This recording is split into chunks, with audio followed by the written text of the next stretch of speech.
He was the worst hero in the world. Even though he was strong, Kang only cared about money and women. And then you might ask me, was he wrong or was he right? A few days after defeating the largest dungeon, someone announced that he had secured first place for 4 consecutive years. He was the king of heroes, Kang Yusung. People celebrated his presence, calling him the Hero King on TV. He had defeated the boss and saved the world once again. That was the UN interview room in Geneva. At that moment, the top 10 players of the season were gathered there, and the interviewer asked him to talk about his heroic achievements. Kang Yusung simply said he was never a hero, and that he only did all of this for money. Everyone was shocked. He went on saying he had been tired of this crap for a long time, and that doing everything alone was incredibly difficult. One day, the world suddenly turned into a game with the start of Season 1.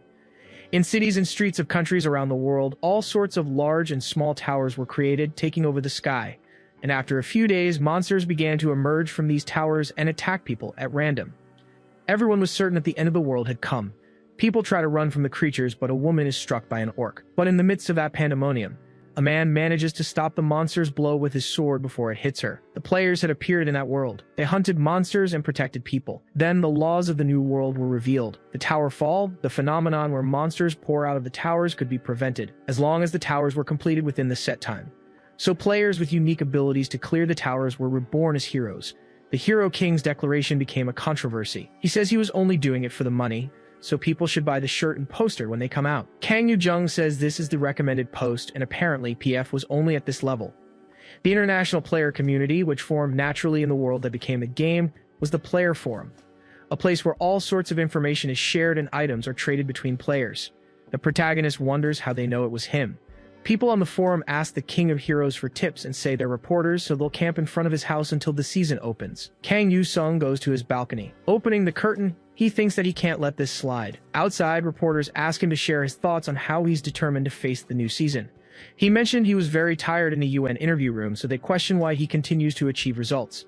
The protagonist says it's just like what celebrities say after drinking themselves sick and causing trouble. Then he cracks a smile, promising to reward them with good work. The reporters wonder what that means. But suddenly an earthquake strikes the area, making the ground shake. The system announces that Season 6 of the Endless Labyrinth has begun. The tower's structure is being generated, 96% complete. Players should check the tower's information below before choosing to enter. When it's close to breaking, the tower will descend to the surface. They must conquer the tower and protect the world from destruction. The protagonist pulls up his hoodie and tries to blend into the crowd. People wonder what these flyers are, and if it was the hero who scattered them and left. Kang Yu-jung has reached his destination. He comments that there isn't a living soul there. The first day of the season was quiet as always.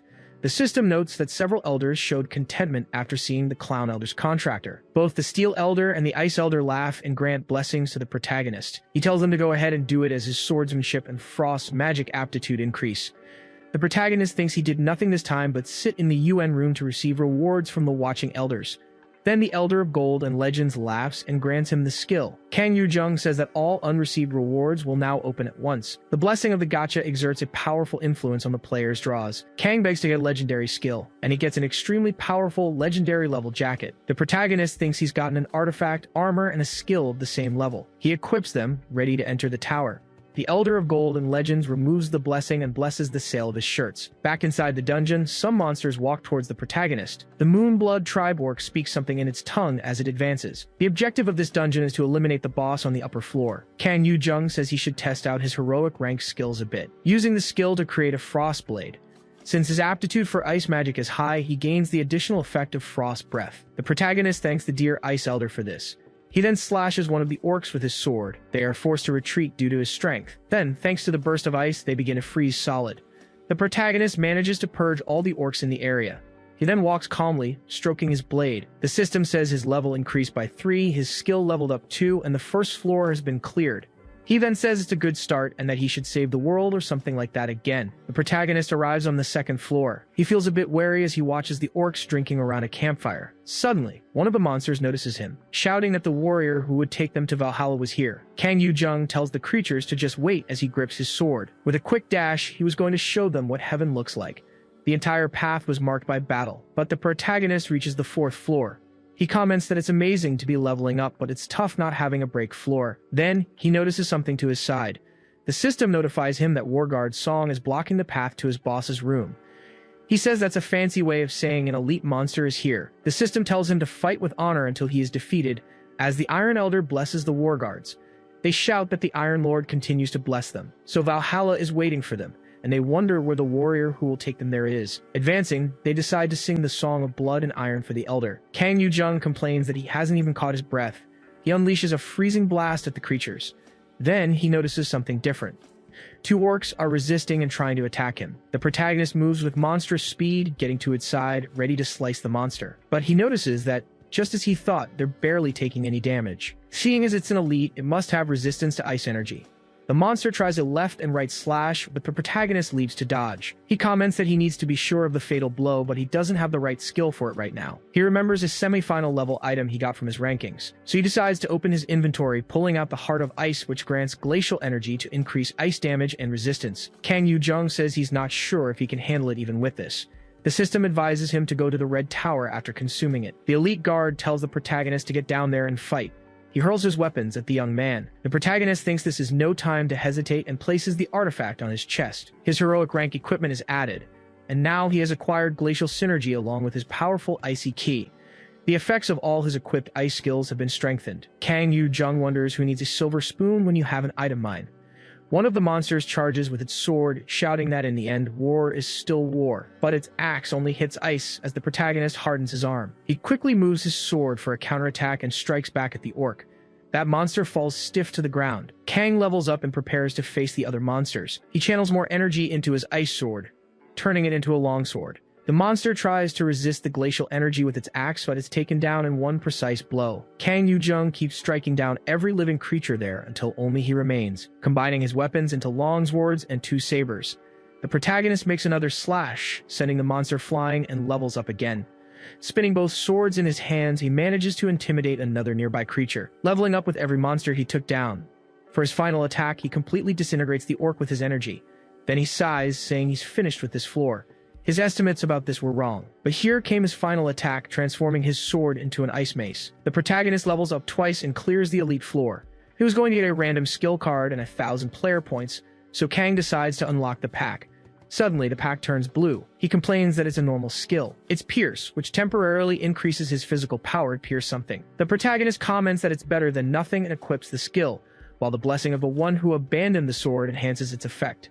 Kang Yu-jung enters the boss room. Then someone welcomes him and remarks that he hasn't lost his life. It was a waste that he was still alive, but the girl disagrees, saying he can sell many items if he stays alive, and that's more efficient. His total is 1,600 points, and he's collected a lot, so he should make sure to use them all before he dies. She is the shop's automaton, the queen of equipment creation. The protagonist tells her to bring out her item list, but the girl says it's the card pack. Kang replies that he's not falling for that, so he just buys a speed potion and a fire potion, spending 300 points. The girl tells him to buy a skill card for her, but the protagonist pretends he can't hear her. He entered the boss floor as the monster questions if it's time for war, advancing while it yells that it must fight for honor and lose its life.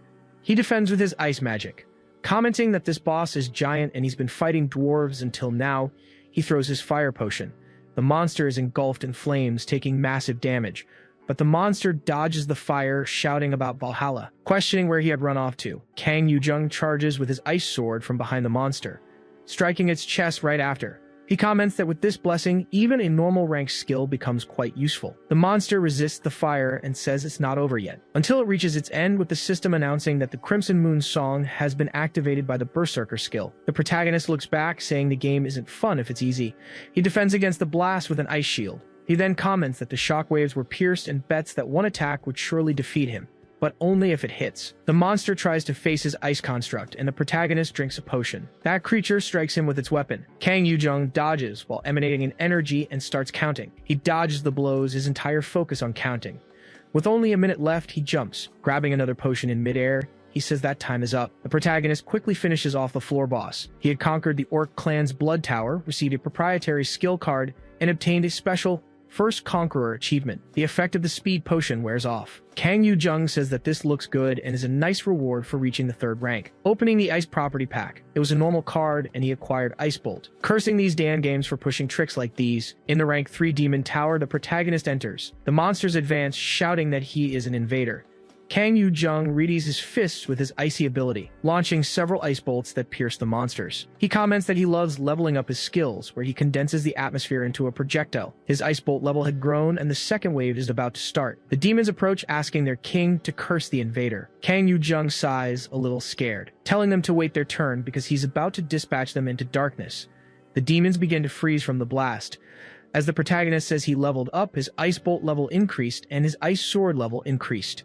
That demon screams that this is a living nightmare. The tower boss, a demonic cultist, has appeared. He shouts that he will offer this victory to the Demon King. Then he orders his followers to go and defeat him. The monsters are just hit by several blasts of ice. The cultist gets scared and slashes with his sword. The room's boss starts to be affected by the freezing status.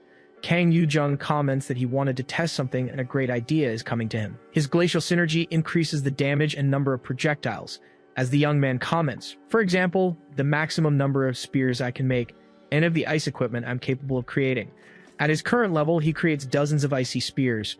The protagonist moves a few times with some spins and throws his spear. The blow hits the demonic cultist's arm, hitting the monster with 3 precise strikes. Kang Yu-jung charges a few more times and throws his spear again. The system notifies him that he has defeated the cult leader. For clearing the demon tower, he received a random equipment ticket as a reward. The protagonist decides to open it, getting a silver mail coat. He comments that he wanted a legendary item, but this is useless. It seemed his ice sword doesn't get weaker even when split into dozens of pieces. For now, he feels no difference in this fight. Suddenly, a notification tells him to face his shadow. One of the tower factions has shown great interest in his activities. The special faction encounter event would allow him to join a certain faction in this tower and claim rewards by entering the Shadow Council. The council handles many things hidden behind the veil, so this was his chance to learn those secrets. The whispers around him say they remember this mortal, questioning if he won't face his shadows again and join them. Kang Yu-sung thinks the Shadow Council wasn't a bad idea, but he says he would love to seal the deal right now. However, there were more than 1 or 2 factions they could take down. The Shadow says the veil would cover him and asks if he'd forgotten how powerful it was. Kang Yu-sung says that wasn't why he was saying this, so the Shadows ask what he wants. The protagonist replies that it's hard to put what he wants into words. Then he mentions the Shadow Beast because they were just here, covered by a rare darkness skill. The council tells him not to underestimate their value so much because in this world, mortals are mere ants. Kang Yu-jung says that's a terrible way to be, so they won't be meeting again. He adds that after everything is over, they shouldn't give him the reward. But the shadow tells him to wait, releasing a shadow cat that starts walking towards the protagonist's back. The protagonist had obtained the Shadow Beast. Now he has completed the special achievement of getting the cat and received 100,000 points. The protagonist pets it, calling it a good boy while obtaining the rare Shadow Blade skill. Kang Yu-jung just accepts this and says he'll join the Shadow Council. He says things seem to be going well this season, so he should keep it up while he's on a roll. Or maybe he should stop while he's ahead to maintain his condition. Just then, some people call out for Kang. He looks back and sighs deeply, a bit bored as he says, "Here we go again." The reporters shout that on the first day of the season, the King of Heroes cleared 2 towers and took first place, so he has to talk about it. Kang Yu-jung thinks it's exhausting and says it's just what happens when you're this capable. Another reporter says that China's Sword Lord attacked a 4th level tower and the start of the season was very intense. He asks how many people had attacked. The man replies that there were 5 veterans from China's Communist Guild, and 4 players lost their lives during the raid. The protagonist notes that the Sword Lord's ability to use meat shields is quite infamous. The reporters ask if he's saying the Sword Lord was already expecting casualties, and now the Lord has entered the 5th level tower. Kang Yu-jung asks how many people there were this time, but the man says he was alone. The protagonist laughs, saying he's full of energy on the first day. He thinks that doesn't mean you have to rush at the start of the season. Everyone knew the Saintess was gathering skills and items first, and the Gravedigger was planning to join a game now. So it seemed the Sword Lord got a good item in the level 4 tower. The people ask what he thinks about it. Kang Yu-jung says the Sword Lord is a fool. The people ask if he means he won't join the race against him, and the protagonist confirms, saying he's thought it all through. To be honest, he thinks I'm an idiot too. And if it's going to be like that, win or lose, it's better to be a victorious idiot. The reporters tell him to be careful with his words, and the protagonist asks who's going to take him to a 5th level tower. A few minutes later, the protagonist enters a magic circle, and the system comments that he was the only one to claim the glory of victory. Under the patronage of the Clown Monarch, most of the elders were betting on him. The protagonist thinks this has gone beyond a simple fight for self-esteem, and the tower says players cannot be on the same side. Kang thinks the player on the other side was definitely the Sword Lord. He decides he'll play this game and enters the tower. The system announces that the continental power of the evil empire has begun its conquest. They reached the kingdom's front lines at dawn, sparking an offensive and defensive battle. Kang Yu-jung must fight for the cause he believes is right between the Kabbalist Empire and the Lodia Kingdom. The communist was fighting for the Kabbalist Empire. Kang says he would choose the kingdom anyway. The game had better rewards for the disadvantaged side. He is moved to Palace Fortress, appearing at a table. The people celebrate because a player has appeared. Their god was rooting for them. A visitor had come to save them. The protagonist wonders if this is the war room. Judging by their clothes, they look ready for battle. He wonders if he can sit down and who the highest ranking person here is. The soldiers look at each other, a little curious. Suddenly, a soldier approaches, calling him a very reckless visitor. He introduced himself as the defense commander of Palace Fortress, stating that the visitor should follow the rules of his court while in his presence. The protagonist tells the commander to look at him and asks if he wants to win the battle. That commander replies that of course he does. Even with inferior military power, their kingdom's mental fortitude hasn't broken. The youth of the Lodia Kingdom did not want to lose at any cost. They can easily defeat the Empire even if they have 10 times their military power. But the protagonist punches him in the gut, saying that for now, he is the commander here. Now they will have a meeting. He asks how many troops they have and how many different classes they have compared to the Empire. There were 5,000 fresh recruits, and among them, 900 know how to use a bow. The difference in military power compared to the Empire was vast and hopeless. One good thing, however, was that magic didn't exist in this kingdom. Besides, the Sword Lord wasn't a player with firepower. He was a disciple of the Iron Elder. Most players sign a contract with an Elder, and thanks to that, they receive rewards only from that source. Since he is a special case, he can receive rewards from various monarchs. The Clown Monarch, for instance, made him a solo player. On the other hand, the monarchs have many players, but among them, some receive special favor as disciples. The monarchs can't just ignore their disciples, but there are conditions. In the Sword Lord's case, he uses skills unrelated to the Iron Monarch. Therefore, the fight could be won. But the pressure from these fighters seemed to be on a different level, and it was unknown what the worlds in the towers are really like. It was impossible to identify whether these people were actual living beings or just false entities that only existed in the tower. Whatever they were, didn't really matter. He just wondered how he could raise the soldiers' morale. The day goes on, and one of the warriors shouts that the visitor has arrived in their kingdom of Lodia. That patriarch of the Duisheng family was no longer the defense commander. The player would be giving the orders himself. The people celebrate that the commander was expelled, feeling that God was really looking out for them. The soldier's morale was better than it seemed now that he'd dealt with that guy. The protagonist thinks that's good and there's nothing to worry about, until he notices something to his side. A soldier shouts that the Empire has begun its attack. The archers start shooting arrows at the warriors climbing the stairs.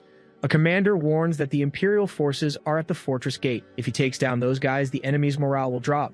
Kang says it's been a while, but he wants to check on his beast's darkness. Suddenly, the cat starts to appear from the shadows, ready to show its ability. The people below wonder what that is. Something large and dark was on the fortress wall, but the commander ignores it and tells his men to hold their formation. If something happens on the battlefield, they could lose. Then, the darkness attacks him, and he wonders what's happening. Suddenly, something appears in front of him, leaving him shocked. The beastly creature advances, taking down several of his soldiers with its spikes. The people scream that it's a monster and that they should run, abandoning the fortress walls to get to the other side. But suddenly everyone is frozen. The protagonist says it must be hungry. He tells his little darkness to absorb the soldiers' energy. It then feeds on the ice fragments scattered around. As he engages in battle with other soldiers, the protagonist provides support with his ice magic. He tilts his head, saying there's no trace of the Sword Lord there.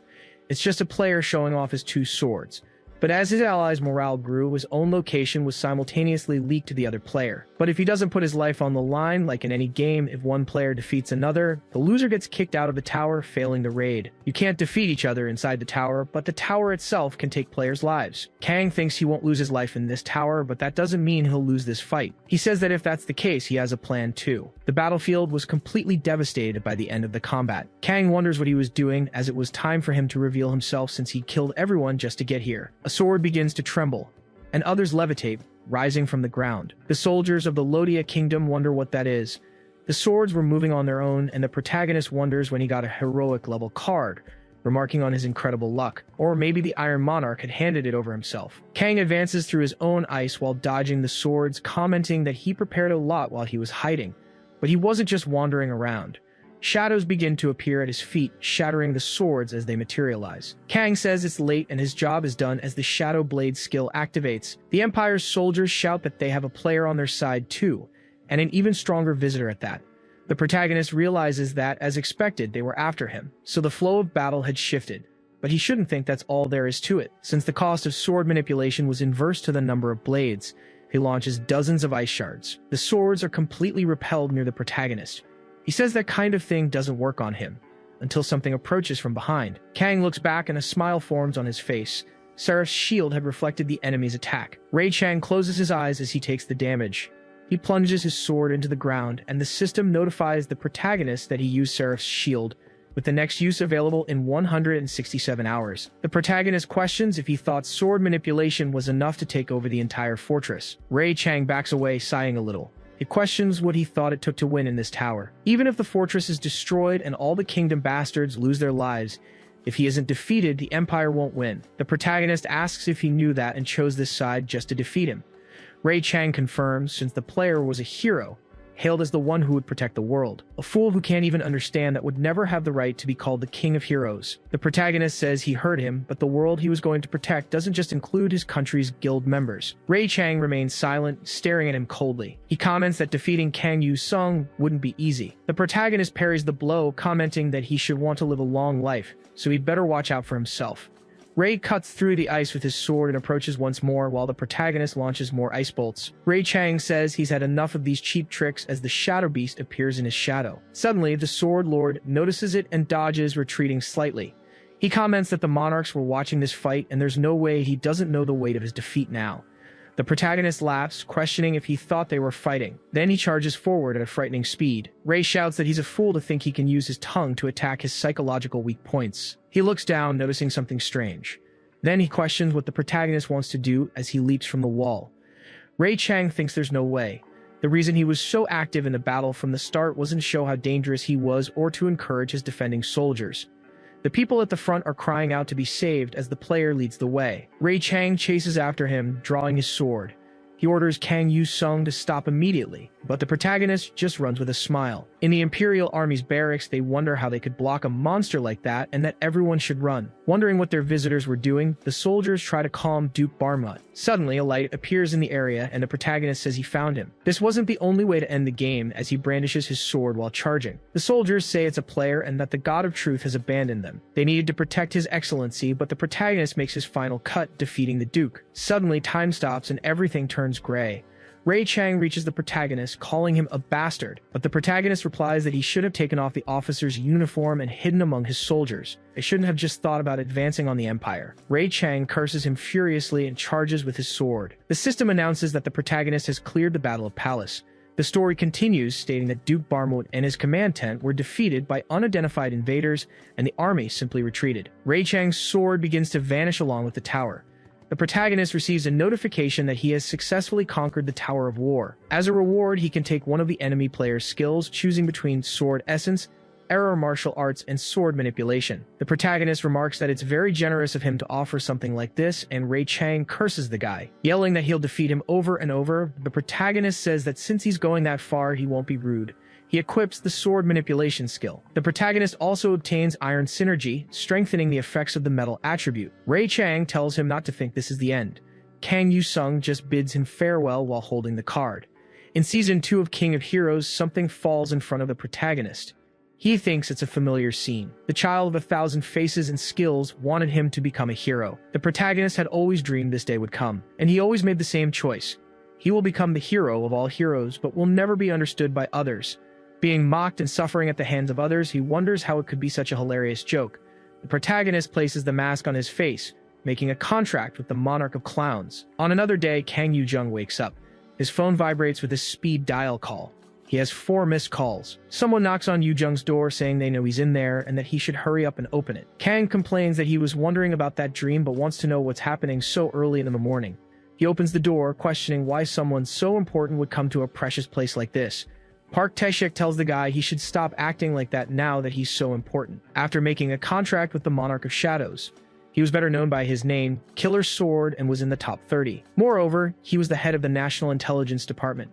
The protagonist says he looks tired and must have worked a lot on the first day, but Tae-shik replies that there's no time for that. Since the first day of the season, war fanatics all over the world have been singing a song of destruction with all the players. He asks why he was ignoring his calls, and the protagonist replies that he was sleeping. Tae-shik says his house is a mess and even trips. yelling that this kid should stop selling his King of Heroes shirts like a madman. The protagonist says it's embarrassing, and he shouldn't call him that, but Taeshik jokes that judging by the way he lived, he seemed like a child of darkness. After working like a dog to earn money, he was eating street food, and Kang asks what the problem is. Taeshik says he'll try some, and they should order 2 bowls with some liquor. His relationship with this old man went back to before the world became a game. At 15, Kang Yu-sung was playing at an internet cafe. People wondered how he won, saying it was expected of him. Park Taeshik, the owner of the cafe, is shocked too, saying the kid is a gaming genius. So he suggests he go pro. Kang was just playing for fun, but this old man convinced his parents, polished his skills, and always helped him, until the day he made his professional debut at 18. On the first day of the season, the first tower break happened. The protagonist was injured on his home's balcony, crawling on the floor, terrified of everything. His blue eyes shimmered one last time as a monster charged towards him, but Taeshik leaped onto the apartment railing and attacked the monster with his daggers. He asked if the protagonist was okay, but the boy just ran towards his mother, finding them both lying on the floor as he just called out to them. That same day, he lost his parents, and found his only hero, Park Taeshik, who helped him in that moment. The protagonist asks what brings him here today. Park Taeshik says he came today because of the association. Kang questions this, asking if they still wanted to use him. The Korean Association was the only guild in the nation, the most powerful one managing the players. Taeshik asks if he knows about the player academy built last season, and the protagonist calls it a disposable soldier factory. Detective Park says they're graduating in a week and wanted him to attend, though he assumed Kang wouldn't go. He was about to tell them to get off his back and not bother him with such things, but Kang says he'll do it. Taeshik is shocked and immediately changes the message. The protagonist says it would be good to check out the rookies who will carry the nation on their shoulders. But the graduation date was set for tomorrow at 5 in the morning. At the Academy's graduation exam, 4:55 a.m., people whispered that the man outside was the King of Heroes and he was there to judge them. The protagonist watches from a distance, but a man approaches asking for his thoughts since his students went through a systematic curriculum. Lee Seong-ho, president of the KPA, asks him to judge the pride of his academy. Kang says the conditions are the ones he added. He would test the strength of these kids, so the final graduation decision was his. He then announces the graduation exam will begin, while Seong-ho thinks that he just does whatever he wants, but his plan was perfect. It was the beginning of the season, so his students were quite skilled. A few minutes later, he trembles in fear, wondering how this could be happening. The protagonist simply judges that they all failed and should leave after defeating their groups. He informs the last girl that she was alone, but she had passed, contrary to her expectations. Kang says the reason was simply because she was lucky. She had the greatest luck among the 12, and that's why she was the last one standing. He tells her to keep in mind that luck is everything for a player. That was all. He asks them to turn off the cameras in the room as he congratulates her on her graduation. Seong-ho bursts through the door, angrily demanding to know the meaning of this. The protagonist asks if he really thought he wouldn't find out what he was trying to do, because all the students there were family members of executives or had connections. So he was sure he was called there to test their progress and gather data. He wanted to create rankers who couldn't even stay on their feet, giving them positions they didn't deserve so they could become his hunting dogs, wondering what was wrong with this first year since they were all so weak. Seong-ho calls him arrogant, because he was rude and full of himself just as he had heard. He really thinks he's a hero just because people call him that, but he would teach him a lesson. A player is a tool of the nation, and everything they do is for peace. What they need to change the world is a war of heroes. He should also grasp the nation's situation and cooperate. That was the request. Kang Yu-jung thinks that all he wants is war, but these fools could never achieve it. They'll only understand when things get horrible. But suddenly, a secretary informs the president of an urgent alert. He's shocked as he takes the tablet, wondering how this could be. Kang feigns sadness, saying it seems the player academy will close right after its launch. With a newspaper headline calling the academy a place for nepotism babies, the protagonist asks if he forgot about the intelligence agency supporting him. People comment on the KPA president's shocking statements. Seong-ho trembles with rage upon seeing the news. The protagonist asks if he's heard of the term Dark Knight as his taunt levels increase exponentially. His sponsor, the Monarch of Clowns, has donated a gift box to his contractor. Kang leaves with a smile on his face. He then thanks his Juicy for this, but he wanted to know if it was okay for national intelligence to target the association this way.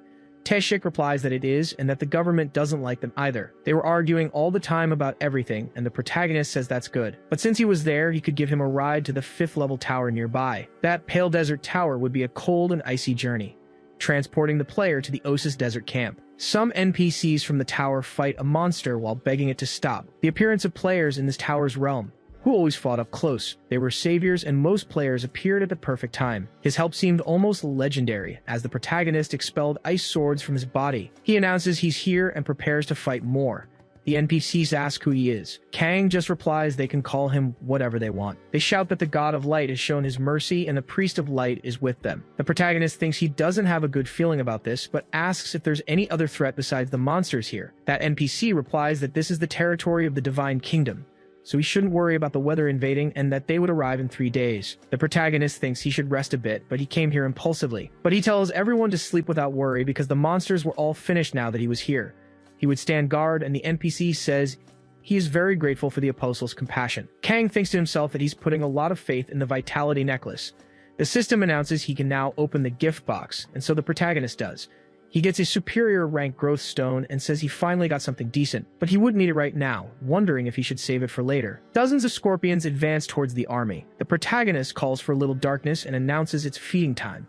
That shadowy creature advances and defeats the scorpions with its blades. The protagonist says it's sad, but he can't just rely on his familiars for everything, firing several icy weapons and controlling them with his sword manipulation. He thinks that the blade moves according to his thoughts. This skill was quite useful, and with it, the protagonist levels up. He strikes more creatures, and finally his sword manipulation card levels up, but he notices it's not over yet, suddenly feeling an earthquake coming from behind him. It was a sand predator, 10 times the protagonist's size. Kang says he knows and adds that he won't be sleeping tonight. Calling Little Darkness, the cat moves quickly. It bites the sand predator's leg. Kang approaches while controlling the swords with telepathy. He then embeds them all in a line around the predator. Moving his fingers, the blades move in response. He delivers the final blow to the predator. Thus, he levels up with his icy blade and sword manipulation skills also leveling up. As the day passes, some soldiers accompany the NPCs. He wonders about this. An NPC replies they are brave warriors who serve the God of Light, and Kang asks what they were doing last night. The man replies that the knights prioritize protecting the good, while Kang Yu-jung thinks that they only came out of the carriage under these circumstances. Wanting to know which faction these knights belong to, the man replies they are the Honorable Scarlet Crusade. A knight stares intently at the protagonist, and Kang just asks if he's hiding a golden calf. That man calls him the Apostle of Light and tells him not to pay attention to the carriage, and to focus only on the work God had entrusted to him. Kang thinks that look was truly hostile. They were knights who use an aura heart, and yet they look at the Apostle of Light like that. He then approaches, saying that the way he speaks makes him curious, questioning what kind of things one needs to get this level of protection. The NPC tries to ask the Apostle not to do it, but he gets grabbed by the shirt. Kang creates an ice shield to defend him, telling him he should back off if he doesn't want to get hurt. Everyone should prepare for combat. Some people are hit by arrows. The NPC shouts that they are under attack by heretics, wondering how these scoundrels dared to enter the Sacred Kingdom's territory. The bandits on their horses continue to race through the area. Kang wonders if these knights were planning to run, but they shout to take down these heretics at all costs while holding formation and activating their aura shields. An arrow hits the bandit, and Kang thinks they don't care about their comrades, so he would protect their golden calf anyway. The objective of his Pale Desert mission was to guard the caravan and transport the items safely. Kang glances to the side, a little apprehensive. A heretic tries to shoot an arrow, but he hurls his spear before they can. That man says the enemy's attacks can't reach them, but something erupts from the ground, a spike knocking him off his horse. Kang leaps, holding 2 ice daggers. He then advances toward the man until he notices something different about him. He was a desert elf.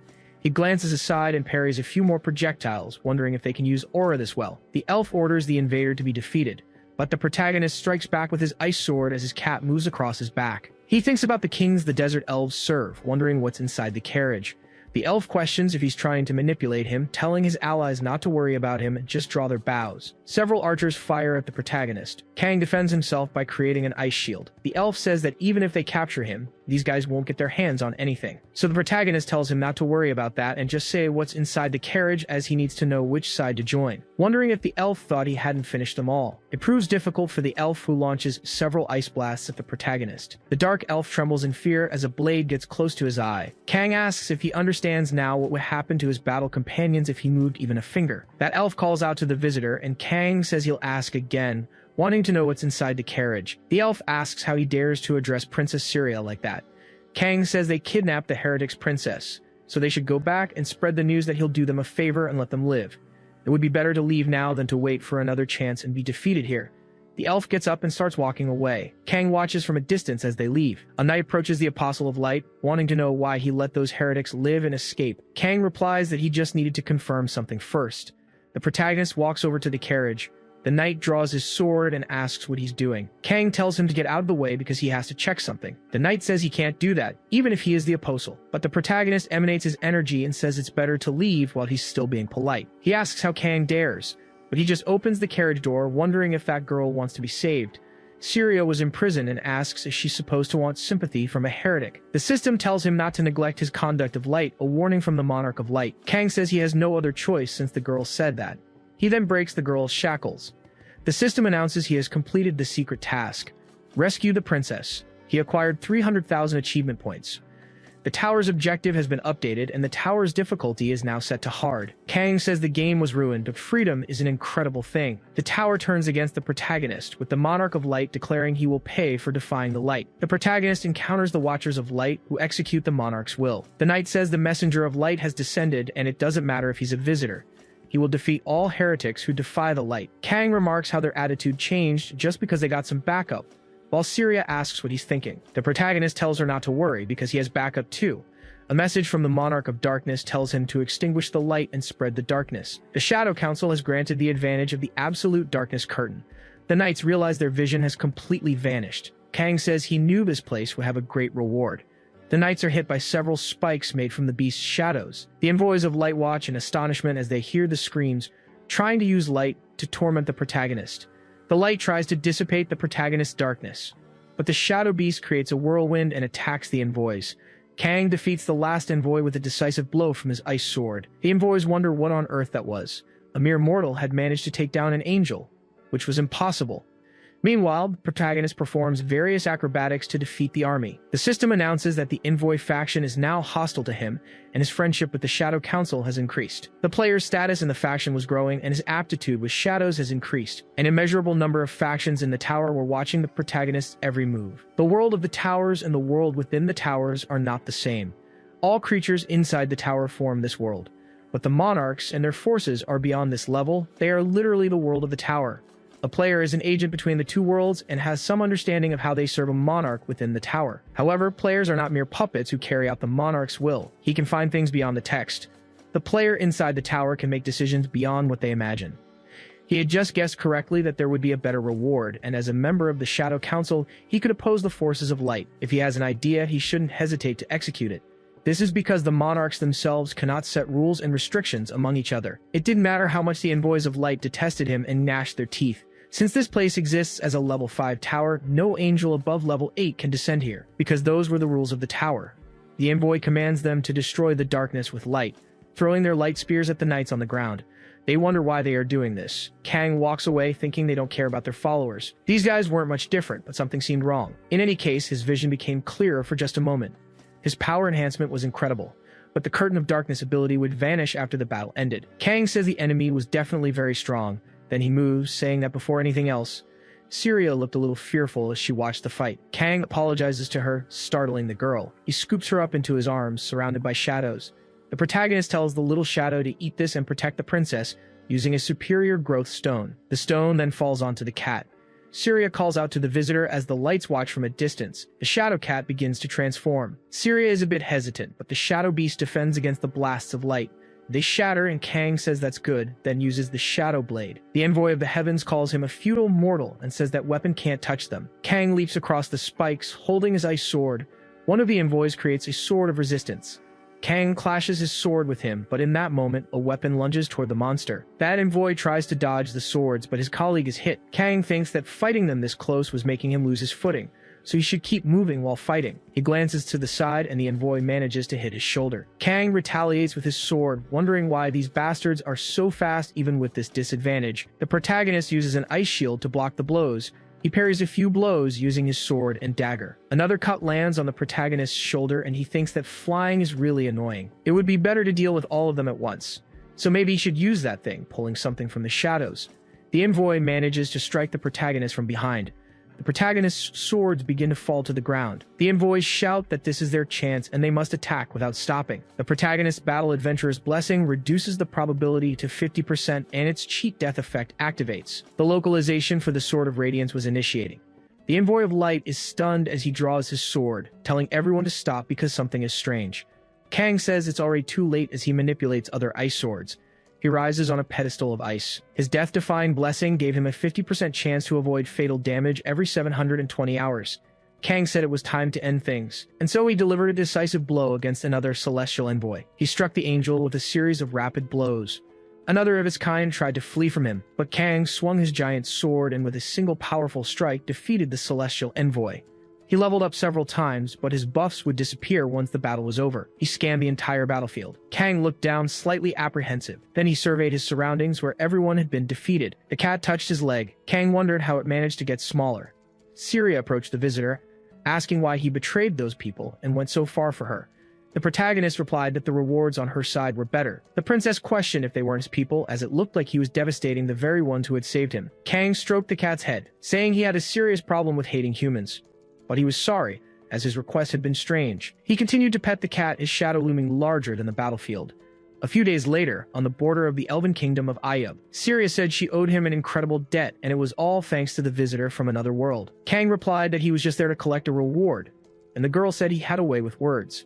She told him to catch what she was throwing. The protagonist was able to clear the Pale Desert Tower on hard mode and received a token of trust as a special accessory. Kang analyzed the item, seeing that he didn't know its real value yet, but it seemed like it would be useful someday. Suddenly, the mission ended. In the aftermath, the king lost his life and Princess Syria managed to become queen. Kang returned to Busan Station. 4 hours earlier, Tashik had said he needed to take him there. Kang asked if something had happened there, but the man said not yet. The protagonist wanted to know why he had to go to Busan, so Tashik replied that something was about to happen. Natasha Ivanova was an internationally known criminal player, one of the so-called black players. She was wanted by the Russian government and had arrived through the Busan entrance, where she began to farm towers with her 4 subordinates. She also possessed the legendary Absolute Shadow Curtain card. On the call, Tashik said Yu Jung must be at the Busan training grounds and there were no zombies there, while Kang said he should send a car since he was watching TV. His colleague said he got info on the tower she invaded, so he would send him there. It was a level 5. It was the zombie apocalypse tower where he had to survive until the designated date. Kang entered the tower and the system announced that in the early 21st century, the pharmaceutical company Tidella unleashed a deadly virus. The protagonist was surprised, having thought it wouldn't be a normal level 5 tower. He had to survive the hunger infection with Tidella's secret maintenance squad. A gigantic monster, formed from multiple figures, surrounded him and approached. He drew his sword, wondering if this was some kind of zombie. But he was surprised to see the cat take the lead in the fight. The creature's face split into a grin as it salivated. Its shadows began to swirl around the protagonist. They formed a mouth that fed on him. The whale-like creature returned to the ground as they watched. Kang said it was incredible. Eating the growth stone had really changed it. The cat seemed radiant with happiness and turned to him. Someone in the distance started clapping.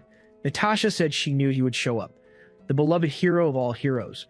Of course, he wouldn't let a villain like her get away. Kang called out her name, Natasha Ivanova. He said she was a member of the Red Mafia who was hunted by the Russian government and had to scatter her subordinates throughout Busan. Natasha asked if he was about to arrest her and put her behind bars, but Kang denied it. He didn't know what she was so confident about, acting so relaxed in front of him. But his appearance, along with the Russian Foreign Intelligence Service, should have been more unfavorable for her. He was betting her colleagues there were also members of Zaslan, and they all planned to gather there and leave him as zombie food. Natasha drew her weapon, saying he knew she was part of Russian intelligence but still had the nerve to show up. Kang smirked, asking if she thought he'd be defeated by zombies, because there was no other way to steal a legendary skill. He launched his ice swords. Natasha dodged while saying she already knew that. She ordered all her men to attack. Kang leaped from the ground to avoid their blows. Natasha's servants fired their rifles repeatedly. He dodged again and again as he closed in, sword in hand.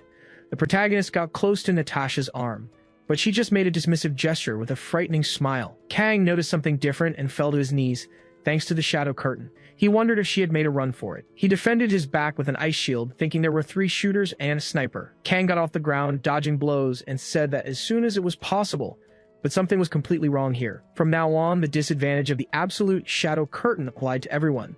He questioned how they could still come at him while shooting. A cat landed on the young man's back. Kang wondered what other reason there could be, as he was about to use Darky's help. The shadow cat let out an excited meow. A shooter outside said the ice shield was too tough and they'd need another way. Then he noticed a cat coming up behind him. Suddenly, he was hit and immobilized by several shadowy spikes. Another spike struck one of the shooter's weapons, and he wondered how they let the cat do that. Kang told them to look at how Darky's darkness worked. It didn't seem like something they'd mind seeing. Natasha threatened him, bringing her daggers dangerously close, saying he'd better behave and she'd let him live depending on how good a boy he was. Kang questioned if someone who couldn't take his life should talk like that, and Natasha told him not to underestimate the intelligence service. About the achievement points he got for clearing the rank 5 tower the other day, it wasn't a common number. He must have cleared it on hard mode, but after that he was just running low-level towers. So she should deal with the cat first and they could chat later. Kang laughed, asking what she meant. It was how she would take his life, she said, making a move toward him with the dagger. But he took no damage and wondered if it was all fake. Natasha was shocked, wanting to know how he figured it out, but several ice swords surrounded her head. Kang said he realized it wasn't the absolute shadow curtain from the start. But since it did in fact mess with his senses, the truth was that it could interfere with an opponent's senses. That only left them with one option: a legendary illusion skill that allowed her to manipulate the target's visual information. Natasha's dagger fell to the ground and the protagonist called the skill Oculus. She knelt on the ground right after. The protagonist said she might have fooled fools before, but this didn't seem to be her strong suit, because now she was the one who would have to face the zombies. He moved his hand and the system announced that the player had been eliminated. Kang looked to the side as Natasha trembled in fear. A system warning stated that Tydella's forces had detected the presence of survivors. A drone notified that several survivors were detected in Zone B16. It ordered the elimination of all targets. Kang said they should run. The robot appeared in front of him and began its classified reinforcement protocol. Another of Natasha's subordinates lost his life, and Kang blocked an attack with his ice shield. He thought he might not be able to stop it, or maybe he should disarm the shield first. The red blast approached him, and the protagonist tried to dodge at that height. Suddenly, a clock stopped time and said it was a waste, because 2 people had lost their lives without being able to use all their achievement points, and it was all the protagonist's fault. Kang smiled and said he was sorry about that, asking what he could do. The shopkeeper told him to buy a card pack and she would forgive him, but the protagonist tried to play dumb. When the shop opened, there was no peaceful scene to be found, and Kang told her to try selling to the lady over there. But the attack that hits this place would piss off the girl, and all players know what that means. The shop owner tells the woman to make sure she uses all her points. Natasha fearfully closes her eyes. She then approaches as the shop owner tells her to buy a card, because if she gets a mythological one, she might live. The protagonist should buy one too, but he plays dumb. Natasha says she'll use all her 374 achievement points on random skill cards. Kang watches from a distance. The spy opens several packs but only gets normal cards. Opening more, she only manages to get a single rare card. The shop owner tells her not to give up, that the mythological card is coming. Natasha keeps trying but only gets normal ones. Kang says that watching the house burn down was the most fun thing to do. She finishes drawing the cards and only gets normal ones. Opening the last pack, but the shop owner says it's not over yet, as there are still 7 left. Natasha thinks she needs to get one, and if she doesn't, she'll really lose her life. A mythological card might be too hard, but if she can get at least one more legendary card, even the hero would have to kneel.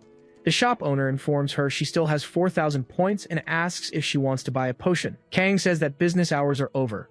The shop owner considers all the previous losses, plus the fact they sacrificed themselves and ran into bad luck. It was time for a legendary card to appear, so she tells the protagonist to do it. The Monarch of Hell was shocked, and Kang says he can't do it. Natasha angrily calls him incompetent and starts cursing him out. The protagonist grabs a card, saying that cursing isn't enough, but he'll buy one. He acquires the normal Ice Bolt skill, which can be upgraded to a 2-star skill. Kang thinks that at least it's better than a normal one, but now he wants to know what will happen, and he calls out to Natasha Ivanova. She continues to insult him in Russian as she approaches. Kang asks what she was saying, but the shop owner says he'll see later. Then she vanishes, leaving the protagonist alone with her. Natasha yells for the protagonist to get away as the explosion happens. The robot approaches once more and continues the classified protocol. They were supposed to eliminate the witnesses as Kang calls out to the girl, slitting her throat. The protagonist approaches one of the robots with his sword, making a few cuts as he moves quickly. Kang creates several ice bolts and launches them at the robots to end this. The robots join together for a combined attack. The blast forces the protagonist to dodge with a leap. He wonders if all this really came from a pharmaceutical company, because maybe he should buy some of their medicine when he gets home. He forms 100 ice bolts, warning that this won't be on the shopping list. The attacks close in on the robots with surprising speed, destroying all of them with extreme ease. The system announces that the protagonist has cleared the zombie apocalypse tower and will be rewarded with a random equipment ticket. As a reward for being the victorious survivor, he could take any of the cards owned by the players who failed. Kang says he didn't even need to look to know, and thus acquires Oculus. When the tower is cleared, the players return to their previous world, and those who failed also return, trembling with fear on the ground. Kang notes that those two must have suffered very serious injuries because of Darky and must have been in pain, but that only happened when the tower wasn't the cause of death. Kang congratulates the girl on a job well done. Natasha gets up and asks how he did it, but the protagonist turns around asking if she wants to get arrested. He says she should just call 911 and turn herself in at the nearest police station. She asks if he's just going to leave and let her run. The protagonist confirms and tells her to tell the others how amazing the King of Heroes was for putting an end to this kind of thing. The dead can't talk, so he needed someone who could. Elsewhere, Tashik asks why the protagonist let them live. Kang replies it was compensation for the legendary skill they gave him. The detective asks why he let those guys who betrayed him return. Kang asks what he thought he was, saying he should be more peaceful and philanthropic. Tashik says he has these annoying lines and asks if he wants to know where those bastards went, because he doesn't know where that Russian group is. Kang wonders what's wrong since he was just running at the PC bang. Tashik tells him to watch his back, not to overdo it, and not to make him worry. Kang hangs up the phone and thanks him for his concern. Players, visitors, apostles in the world inside the towers, players are called by various names. This was true here as well, where they were called weapons, extensions of military power, and unbalanced life tactics. In the end, players aren't heroes, but simply war heroes. Just like Natasha Ivanova, they would eliminate their enemies without any hesitation. Kang wonders why they wanted to make him a hero, because there was nothing like that in this world, and a person on the street recognizes the King of Heroes. Kang thinks he was right and had gotten careless this morning, so he covers his head with his hood. A man tells her not to point her finger like that, because the King of Heroes is a total thief. But the girl argues that he was a very respectful person. Anyway, it didn't matter since he's the most active player every season, and without him, the world would have ended in a second. A mythological card was bound to come from one of those shirts eventually. In another corner of the city with towers all around, a reporter says they've found Mr. Kang Yu-jung, and the protagonist thinks he's been caught before he could get home. He looks to the side at something on the ground. Entering a tower of magic and swordsmanship, the protagonist decides it's better to rest there than do that. The people celebrate because the holy warrior summoning ceremony was a success. Kang thinks about hearing of a saint. The female voice says it was good to meet him and that she was the answer to the worshippers' prayers. Her name was Alicia Celestina, the 37th saint of the celestial kingdom of Celestina. Kang thinks that's way too obvious. So he introduces himself as the warrior who will save the world with speed and precision. He asks what he can do for Saint Alicia, and she says he needs to start with the things happening on the Philia continent from the very beginning. Kang says it must be some kind of fight between celestial beings and demons. Alicia confirms, saying that was expected of him, and begins to explain that demons invaded the world, but to defend it, they activated an ancient device from Arch. 30 minutes later, the protagonist wonders if he should just rescue the world from the demon threat now. Alicia says her story was just the beginning, and that the Celestials were afraid humans might misuse Arch's powers. The protagonist crosses his arms, and Alicia asks what the warrior is going to do.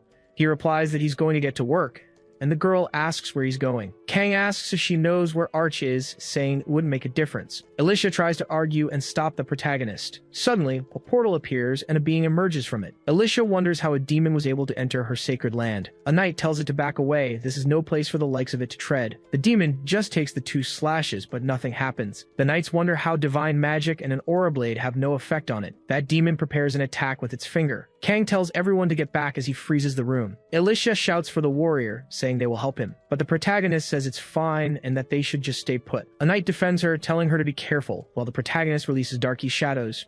Alicia thinks that he even jumped into this danger for her sake, so she asks the divinity to have mercy on them. Other priests join her as the shadows begin to take over the area. Suddenly, the protagonist's ice shatters. The people wonder if he was hurt. Kang says she sent him a telepathic message while he was running, telling him that demons were close to getting their hands on Arch. So they must not lose their way and be defeated, he says, calling himself a warrior. Alicia questions how that could be. Kang replies that he won't delay things any longer and asks where she thinks Arch might be. The girl thinks the end of the world is near and has a hunch. Elsewhere, she keeps up with the protagonist as they run. Kang says they were finally on that path, saying that Darky must be very bored with the great performance, along with the demon's screams. Darky remembers when he rose from the darkness and purrs on the protagonist's thigh. Kang thinks he used it to intimidate someone and can't use the Shadow Blade for now, so Darky should also seal his spikes for a bit. Alicia asks if they can slow down a bit, and the protagonist says it's fine, because just as he thought, it was more efficient to do things his way. This is how you use a legendary skill. With the Oculus skill activated, he can manipulate the information of an unspecified number of people, but he can't use it on a crowd with a higher level. In another city at the Adventurers Guild, Kang mentions he heard he needs something to enter the labyrinth, and the receptionist says that must be an adventurer's license. She tells him to wait for a moment, holding ticket number 216. In the waiting room of the Adventurers Guild, Alicia says that this place, Garcia, is the Labyrinth City. It's a neutral city between the Kingdom of Celestina and the Draga Empire. Just as the name suggests, it's built over an underground labyrinth. Kang says it must be hard to find a better place to hide Arch, the ancestral equipment of the gods. The receptionist calls number 216, telling him to sign the papers in front of him. Alicia tries to sign, but the protagonist tells her to wait. In case of death in this labyrinth, no one is responsible and your equipment belongs to the city. She asks if they accept this license. The receptionist says they're giving everyone a fair chance at the labyrinth's fortune, and adventures come with risks. It was entirely their responsibility and choice, so Alicia just agrees. Kang says it's meticulous work, this warning after realizing how precious life is. The receptionist smiles and wishes the adventurers good luck. And so they enter the ancient labyrinth on level 1. Kang asks if she's ready for this, and Alicia confirms. Dozens of rats with mohawks charge toward the protagonist. He blocks with his ice sword, telling the Saintess to go now. Alicia fires her magic at the horde. Kang defeats a rat with a decisive blow. They continue through the labyrinth, and from there it's level 5, which came unexpectedly fast. Besides, the Saintess was an incredible fighter, and her blessing magic was amazing. Alicia says that where there were adventurers before, they fought the magic beasts and cleared a path. Kang says he's in a hurry, so he's really grateful to her. He thinks to himself that she probably told them about his hunting ground. Alicia says adventurers really helped each other and fought among themselves. Kang tells her not to worry, that he'll bring back the ancient equipment intact either way. Suddenly, some bandits appear in front of them. They say he hasn't even paid the fee yet, but dares to enter the labyrinth to do his thing. Alicia asks about the labyrinth's banditry. Kang replies he doesn't know what it's called in this world, but it's a common line of work, usually called adventurer hunting. The bandit shouts that's exactly right, and since he knows, he should just hand over what he has. Alicia asks him to wait and try to talk it out. Kang says talking is good, but he wonders if the bandit gentleman will listen to his story. You see, in the beginning, there were celestial beings and demons. The demons brought the world to ruin, and I am a warrior from another world who came here to save it. I need to find a piece of ancient equipment called Arch, so I'm looking for it with her, the 37th Saintess of the Holy Kingdom of Celestina. He asks why they can't just be nice and let them go, while Alicia adds that it's for the sake of world peace. The bandits are silent for a few seconds. Then the leader asks who he thinks he is, trying to run his mouth like that. His subordinates say he's gone crazy with fear. Alicia realizes they won't let them pass. Kang sighs, saying he already knew it. Whether a warrior or a saintess inside the labyrinth, they were nothing. He wounds the arm of one of the lesser bandits blocking his path. He retreats, screaming in pain from the wound. Another bandit questions how this guy dares, but the protagonist disarms him with a precise move. He parries other axe swings and dodges. Then he counterattacks with an ice sword. A girl approaches, asking how he dares to take down her men. You're actually more skilled than you look. Alicia recognizes the receptionist and asks if it isn't her. She wants to know how, but the protagonist replies that the guild and the bandits are colleagues. They run a business where they put adventurers in dangerous situations, making them calculate their lives in terms of money. After that, even if they can't pay, the equipment recovered from those who don't survive still has value. Alicia wonders how they could do such a thing. The receptionist says this little girl was foolish for wanting to be an adventurer, but this is the way of the Labyrinth City. It's too late to realize that now, anyway. She charges forward with her axe. Kang blocks with 2 ice swords and tells her to watch her step. Suddenly, something surrounds the receptionist from behind. Shadows begin to form around them, trapping all the other bandits in the area. Darky stalks them from the shadows, emanating a threatening aura. But he just lets out a meow when it's all over. Kang tells the Saintess the path is clear now, and they should go. She agrees, and so they move on. They separate in an area where the protagonist starts looking for something, but he returns to her, saying they'll spend the night there and start again tomorrow. Alicia stares coldly at the fire. Kang says she seems a bit down since they encountered the Labyrinth bandits. He asks if this is the first time she's seen the world without the title of Saintess. Alicia replies that the world is about to end, yet she still can't believe humans are fighting amongst themselves. She asks if it's the same in his world. The protagonist answers that he's not sure, remembering the scene with Seongho, but he replies that the world is the same everywhere you go. Alicia looks at the fire, saying, so that's how it is. She asks what the protagonist's hometown was like. The protagonist says it was going through many crises. It wasn't simple, and everything was a real mess. Alicia apologizes for making him uncomfortable. Kang replies that he really got used to it the 3rd time around, but at that point when he came back to his senses, it seemed like everyone was getting caught up while searching for themselves. Alicia then asks about him. Kang turns the question back on her and asks what she thought. The Saintess stares at him for a few seconds and then turns her eyes back to the fire. She says something that surprises the protagonist at first. Then he suddenly starts laughing, saying there's no way it could be something like that. The night goes on, and finally the campfire begins to die down. Kang wonders why it's so quiet, as he's sure it's almost time. Suddenly, the shopkeeper appears before him, asking if he's going to buy a card pack. He tells her to show him the product list first, thinking that he's starting to get ready but still has 2 levels to go. A few days later, on level 100 of the dungeon, a demon says he will join them to get Arch. Alicia asks the goddess to bless them while Darky attacks the snakes with his shadow spikes. Kang charges toward the serpent's mouth and defeats it with a powerful blow from his ice sword. The Medusa recoils from the impact of the attack. She begs the demon lord to forgive her disloyalty for failing to get Arch, and Kang tells her to have a nice trip. He levels up right after, gaining 10,000 points. As a reward, he got a random skill card. Kang comments that these demons have perfect timing, showing up right after the test. Alicia says it was a good job. But suddenly, a green light catches their attention. They notice that the prism on top of an altar is Arch. Kang says it looks too plain for an ancient weapon. He then obtains the quest item, the white fragment of Arch. Alicia screams about the labyrinth as an earthquake starts in their area. The protagonist comments that they should get out of there after this. Outside the labyrinth, the girl comments that it's a real relief. Suddenly, a voice says that Saintess Alicia and the warrior from another world work very hard. A blonde man continues that thanks to her, the Empire's mission to locate Arch has become much easier, and now that power will fall into the hands of the Empire, or rather, to his hands, Milva's Draga. Kang says it's clear they're not on the same side. Alicia identifies him as the first prince of the Draga Empire. Milvus demands they leave the item quietly and he'll spare their lives. The girl says they can't because the power of the Arch should be used to protect the world from demons. The prince tells her not to worry. After he has all the Arch in his hands, the demons will kneel before him. Kang draws his sword, saying the quest item is walking right towards him. Milvus orders the Empire's proud swordsmen to advance. It was time for them to go and prove their worth and loyalty. All the Empire's soldiers raise their swords, and the system announces that the scenario is nearing its end. The first prince of the Draga Empire and his loyal guards were after the power of the Arch. Kang deflects the swords, shielded by Saint Alicia's blessing. Using magic amplification and a valorous aria, he hurls a sword at the swordsman, striking 3 opponents at once. They groan in pain as one of the swordsmen tells the prince they should retreat. Milvus clenches the Arch in his hand, enraged. The weapon begins to fragment, releasing a dark energy. A system message appears before the protagonist. He is absorbing the power of the Arch. Kang says he can feel it starting and relays the message to the saint. Suddenly, the energy begins to overwhelm the battlefield and Kang defends with a glacial shield. His Highness, the first prince, transforms into a horrendous creature. His soldiers ask if he is alright. Milvus orders all these useless fools to get out of his way as he attacks one of his own soldiers, who falls immediately. The others run as the prince has become a monstrous creature, and Kang asks the saint to enhance him again. Kang sweeps his hand over his head, creating ice armor, and unleashes the earthquake and fire potions. Suddenly, the ground begins to split apart, and a tornado of fire engulfs the demonic prince. Kang charges forward with his glacial armor and sword. He then strikes the prince's core, landing several cuts on his back. Milvus curses the insolent warrior. He asks if the warrior really thought he couldn't be caught just because he was hiding in the fire. Kang cracks a smile and overpowers the attack with his ice, revealing it was just an illusion. The real Kang was above him. "Go on, drink all that power," he taunted. "I'm sure you're just seeing things." And so he delivers the final blow to Milvus. The monster staggers and collapses. Kang withdraws his sword, and his green arch begins to release energy. The system announces that he has recovered the quest item.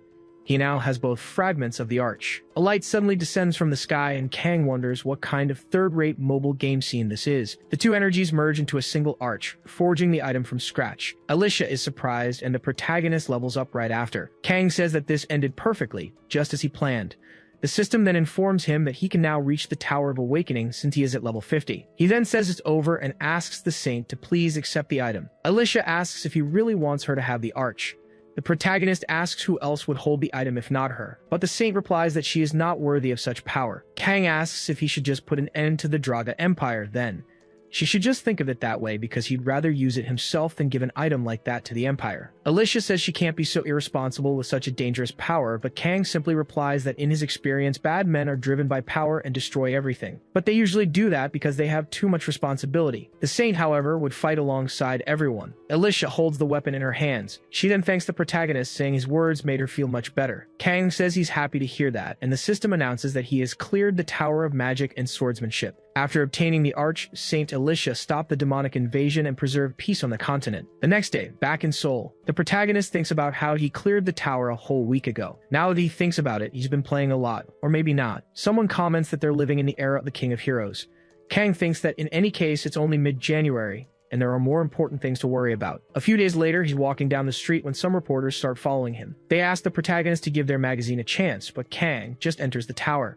The reporters wonder what tower this is since no information is showing up. But suddenly, the system announces that he has entered the Tower of Awakening. The system says it was waiting for the child of 1,000 faces and 1,000 talents. Kang opens his eyes and tells it to cut the crap and just get on with the test, finding himself face to face with dozens of mirrors. The Monarch of Clowns says the protagonist is very impatient. Even without him complaining, it had already begun anyway, with all the mirrors attacking from different directions. All the mirrors shatter moments later. Kang walks through the shards with a grim expression. The Monarch of Clowns says he's seriously not even shocked by this. Kang prepares some icy swords, and the Monarch of Clowns mirrors the attack. Both abilities clash, and the protagonist retreats, returning to the fight with sword manipulation. The clown attempts an identical move. Kang notes that the mimic replicates his moves precisely, creating a massive ice bolt that collides with the other. The protagonist thinks that he's fought him every season, but it still leaves a bad taste in his mouth. The Monarch blocks the shadow attacks with his blade and foot, launching the same attack back at the protagonist. Kang uses Seraph's shield to send the blow right back. The blessing of the one who cheated death naturally reflects the hit. The clown and Kang exchange a few more sword strikes. He calls for Darky, but the system announces that the summoning of familiars is restricted in this zone. So the protagonist complains that nothing is working after all. He thinks that now the path is much clearer. He charges at the Monarch of Clowns, moving his sword in a thrust. The protagonist's face is still bleeding, and he even spits out a little more, because he'd managed to hit the Monarch of Clowns, but the Monarch had hit him back. The Monarch asks if he's serious about this, because he could become the hero or the villain too. They were close to deciding what they would become at this stage, so he shouldn't take himself so seriously, because there isn't a single thing in the world that needs to be taken so seriously. Kang replies that for a mouth like that, he must have a magic trick to shut it, tearing the clown's mask from his face. The protagonist stares at the mask for a few seconds, before putting it on his own face, wondering if there was anything else to do. The Monarch of Clowns laughs and calls out to the child of 1,000 faces and talents, telling him to take his new face and talent. The next day in a hospital, Tae-sik runs through the hallways and opens the door, coming face to face with the protagonist. He breathes a sigh of relief while Kang simply asks, "You're here?" He asks how he dared to visit a hospital empty-handed. Tae-sik replies that seeing his tongue is as sharp as ever. He seems to be doing just fine. Enough messing around. The King of Heroes should just keep the world at peace. Kang asks if he's going to make him work when he has a serious injury. Tae-sik replies that he's sure he got a healing potion. The protagonist says it wasn't a normal injury, but Park replies he's not surprised, since his awakening was very different, just like the Monarch's. Anyway, Kang replies that it was nothing serious. The awakening usually happens at level 50 and takes a different form for each monarch. In his case, it was in exchange for taking himself down. He receives his own talent as a reward and gets his hands on a skill and status card from the future, managing to raise all his current skills to 2 and 3 stars this time, including Oculus. The protagonist says that just as he wanted, everything is good, but he wants to know what the mission is. Tae-sik replies that they need to find a villain. This was a real villain, a rare sight these days, showing him a news about a serial arsonist. A voice says that these screams sounded like the beginning of his chaotic masterpiece, telling the ignorant people to scream louder, because he, the esteemed maestro, would show them the way of his distorted arts. Setting the world on fire, the Fire Monarch was thrilled and gave Baek Dong-soo a reward. The arsonist says that, as always, the Fire Monarch was the only one who understands his art. Then he looks back, saying it was just foolish people with cameras there to catch him again. He disappears upon entering a tower. The police officers repeat this. It was a level 4 arena tower. Its entry limit was 4 people, and it would close in 1 hour. The protagonist thinks that this player was no hero, but someone who sets the world on fire was nothing but a psychopath. Kang orders the system to enter the tower. In the arena, some NPCs watch the combat, cheering. Dong-soo wonders what kind of fool had entered until he notices it's the protagonist. Kang says he was right, it was him. The arsonist says someone like him would understand his art form, and the protagonist replies that he's a wandering artist. He doesn't understand how the world is overflowing with so many lunatics. Dong-soo questions how he dares to belittle his art as if it were a mass-produced product and tells him to hold his flames, using his unique skill, Infernal Orchestra. Kang dodges the instrument strikes. The man continues to fire his instruments. The protagonist says that the specialty of any ordinary artist was to work hard on their own. Dong-soo gets irritated by this and summons the timpani. The blow traps the protagonist, but he just pierces through it with a leap, saying that it wasn't enough to capture him and it was time to finish this, until a crack appears in the arena, burning the protagonist. Dong-soo says he can't believe he completely defeated the King of Heroes and that this must be his masterpiece. Kang asks where he's looking, as that was just his reflection. He then slashes the killer's shoulder. Kang says he was even able to dodge it. Dong-soo wonders how he did that, as he knew of no such illusion art. The protagonist says he's not kind enough to comment on it. Then he shows that he now has a full audience, creating multiple reflections of himself. Kang says that after all this must be his last performance before being defeated. Dong-soo holds a wand, saying it was his art. and it would never end, unleashing an explosion. Kang covers his eyes with his arm, and the system announces he won the duel. He is completely shocked by this. The system announces the invasion was successful and he must choose his exit. Kang thinks that at least he made him lose. Teleporting to France, he says that the specialty of any ordinary artist was to have a sudden end in France. Just as he thought, the man was there. Wondering if he thought he could just run away, he leaps with his icy sword in hand. Kang makes a few more slashes in the air, freezing Dongsu right after to stop him from running. The protagonist approaches to deliver the final blow, but his attack only hits a barrier, surprising the young man. Maria extends her hand forward while defending Dongsu, telling Mr. Kang Yu-jung to lower his weapon. The protagonist questions what business she has there. The Saintess was the leader of the Knights Rescue Guild. Maria approaches and says the French government asked for their cooperation in investigating a player, and they were resting after receiving intel about the tower. Kang replies that in that case, she could help capture this arsonist. Maria refuses, as she can't let him take justice into his own hands. Doing so could get him arrested, and it was only acceptable under certain circumstances. Kang says she truly is a saintess and a fool to him, while Maria replies that vengeance only breeds more vengeance. Just because he acts like a monster doesn't mean the protagonist should as well. The protagonist asks what's the problem with defeating a player like that for good, but Maria says it's none of his business, questioning if he knew about the global repercussions this would have. Dongsu readies his wand while they talk. Fire engulfs the barrier. Kang comments that he tried to attack from the inside out. Maria says she just wanted to try and protect Kang, because the criminal has been captured and the incident ends here. So she will take care of the criminals, and he should rest for today. Looking down coldly, apprehensive. Kang says he won't get in her way since she insists, walking away while saying the trip to France was a waste. He releases the shadows from his feet and immediately dashes forward to pierce the barrier. Maria says it's useless, and the protagonist replies that it really is. But it was just as he had expected, with the shadows moving to devour the entire barrier. Maria is shocked by his actions. A woman walks through the destruction calling for Kang Yu-jung, and the system says the provocation has increased rapidly. The monarch of clowns was becoming hysterical because of this. Kang asks if they knew how many innocent lives were lost because of this lunatic, and that there were children among them. He wouldn't spare the man, no matter his reason.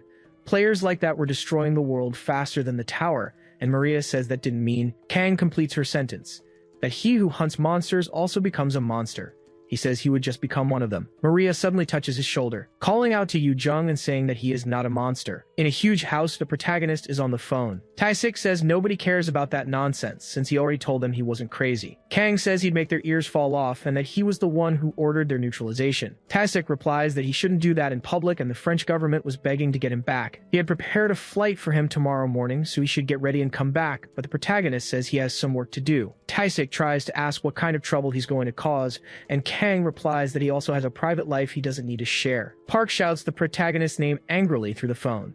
Kang just thanks him for always helping, because he owed him, and this was the least he could do. He has no reason to deny it. Maria says that certainly made her feel better. Kang tells her to make sure she stays home, and the girl says she'll see him tomorrow in Paris. The protagonist says she wasn't towing the line, asking if she has anything else to say. Maria smiles and says no, telling him to have a good night. She then stands outside and closes the door, with a sad look on her face, wondering if it was okay to ask him for a favor. Elsewhere in Paris, the system announces it's the Tower of the Revolutionary War. The objective was to clear the scenario to the end, with Kang blocking shots with his ice shield. He fires more bolts at the carriage and suddenly turns, saying there's a bridge ahead and they will block it, while Maria just accepts the order. Kang advances with his sword and the Saintess creates a shield there. They both make cuts right after the carriage passes and break the bridge. They then stand side by side ready for combat. Kang tells the enemies to come at them. The man orders a ceasefire, wanting to know why the visitor was doing this, because from that moment on, he was not fighting for the Revolutionary Army, but for a new spirit of the world. This was literally in exchange for the Saintess, and if it weren't for her, they would have never won, wanting to know why she wasn't fighting for the great cause. And if she was on the side of the corrupt royalty and authority, as they do not wish to fight the Saintess. Kang asks if that's why she needed his help, and Maria confirms. The protagonist says that this world wasn't her first then. Maria explains that she had entered the level 5 tower with liberty, equality, and unity. While fighting for this cause, she never hesitated for a single second. Kang wonders why that sounds familiar. The girl says it was the same slogan from a great revolution of the past. The protagonist says they believed they were fighting for the right cause, so they became her enemy. So if she feels like she's switching sides now, she should speak up. Maria explains that the tower was a restricted entity with its future in mind. They need to fight to clear the tower. Kang replies that's how they'll do it then. The girl smiles and says she was glad to be able to climb this tower with him. The soldier calls out to the visitor and asks for the noble of the past. But the protagonist stabs him in the stomach with a sword, questioning him about being a noble with a smile on his face, and they would be seen as apostles, forcing the will of God. This was his final warning. He had to retreat before the bridge collapsed, as they didn't want to seriously injure him. The captain replied that he couldn't do that. Even if it meant a fight, he would have to see it through. He would continue with his anti-visitor tactics, putting on his armor. Then he declared they should assume the tactical armor stance.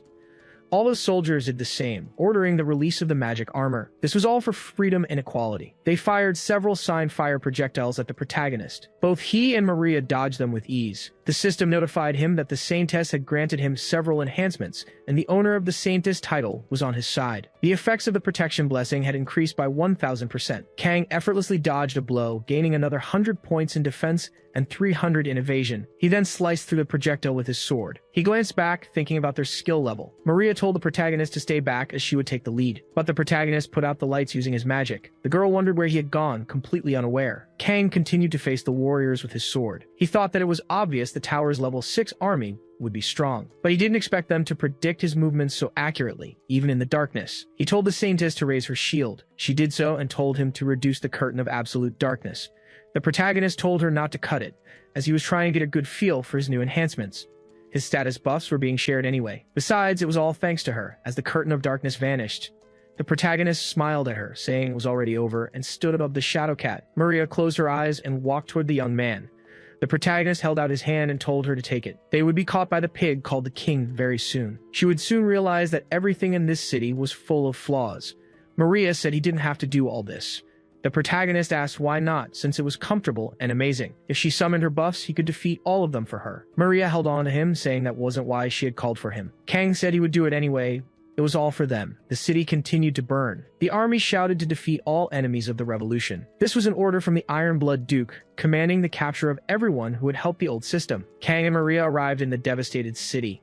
The girl recognized it as the ducal city. She wanted to know why the revolutionary army had done this to innocent people. The protagonist questioned if that wasn't their exact ideology, since the same thing had happened to the people of her city. Then, the system announced that the personal guards of the Iron Blood Duke were blocking their path. Kang drew his sword, declaring they were no longer a revolutionary army fighting for a good cause, and for the next few minutes the lights would be out.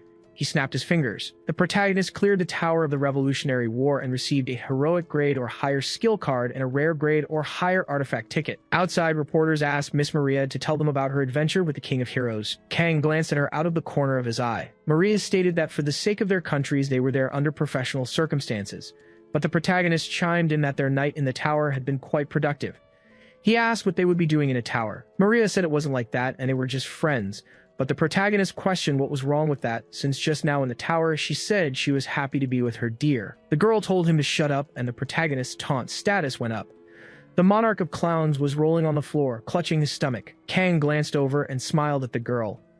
Then the Shadow Monarch gifted him a rare or higher shadow skill, and the Assassin Monarch did the same. The Monarch of Guides rewarded him with the Guide of the Six Senses. The next day, he saw a news report about him being on a date with the Saintess. The protagonist said that even though they claimed to be just friends, it was already too late. Maria just smiled at the protagonist.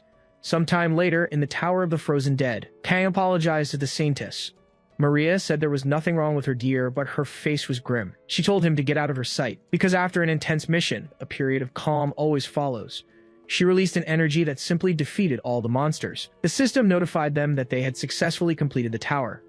After that, the two continued clearing a series of towers for a month. They completed more than a dozen side by side. At the airport, she called out to the protagonist and he remembered something. He said that lovers hug and kiss on the cheek when they say goodbye. But Maria replied that he was truly greedy. She wondered how he could act so irresponsibly, then said she could take it as a compliment. But in any case, she was happy he was a player she could trust. The protagonist replied that he should be the one saying that and told her he'd see her later. Maria told him to be careful on his way back. She also thanked Yu Jung for all the effort he had put into the world. Kang thought about this on the plane. He mused that it was obvious but shouldn't be this way. It was effective to work like this, but national interests came first. He still had to invite the Saintess to his country sometimes.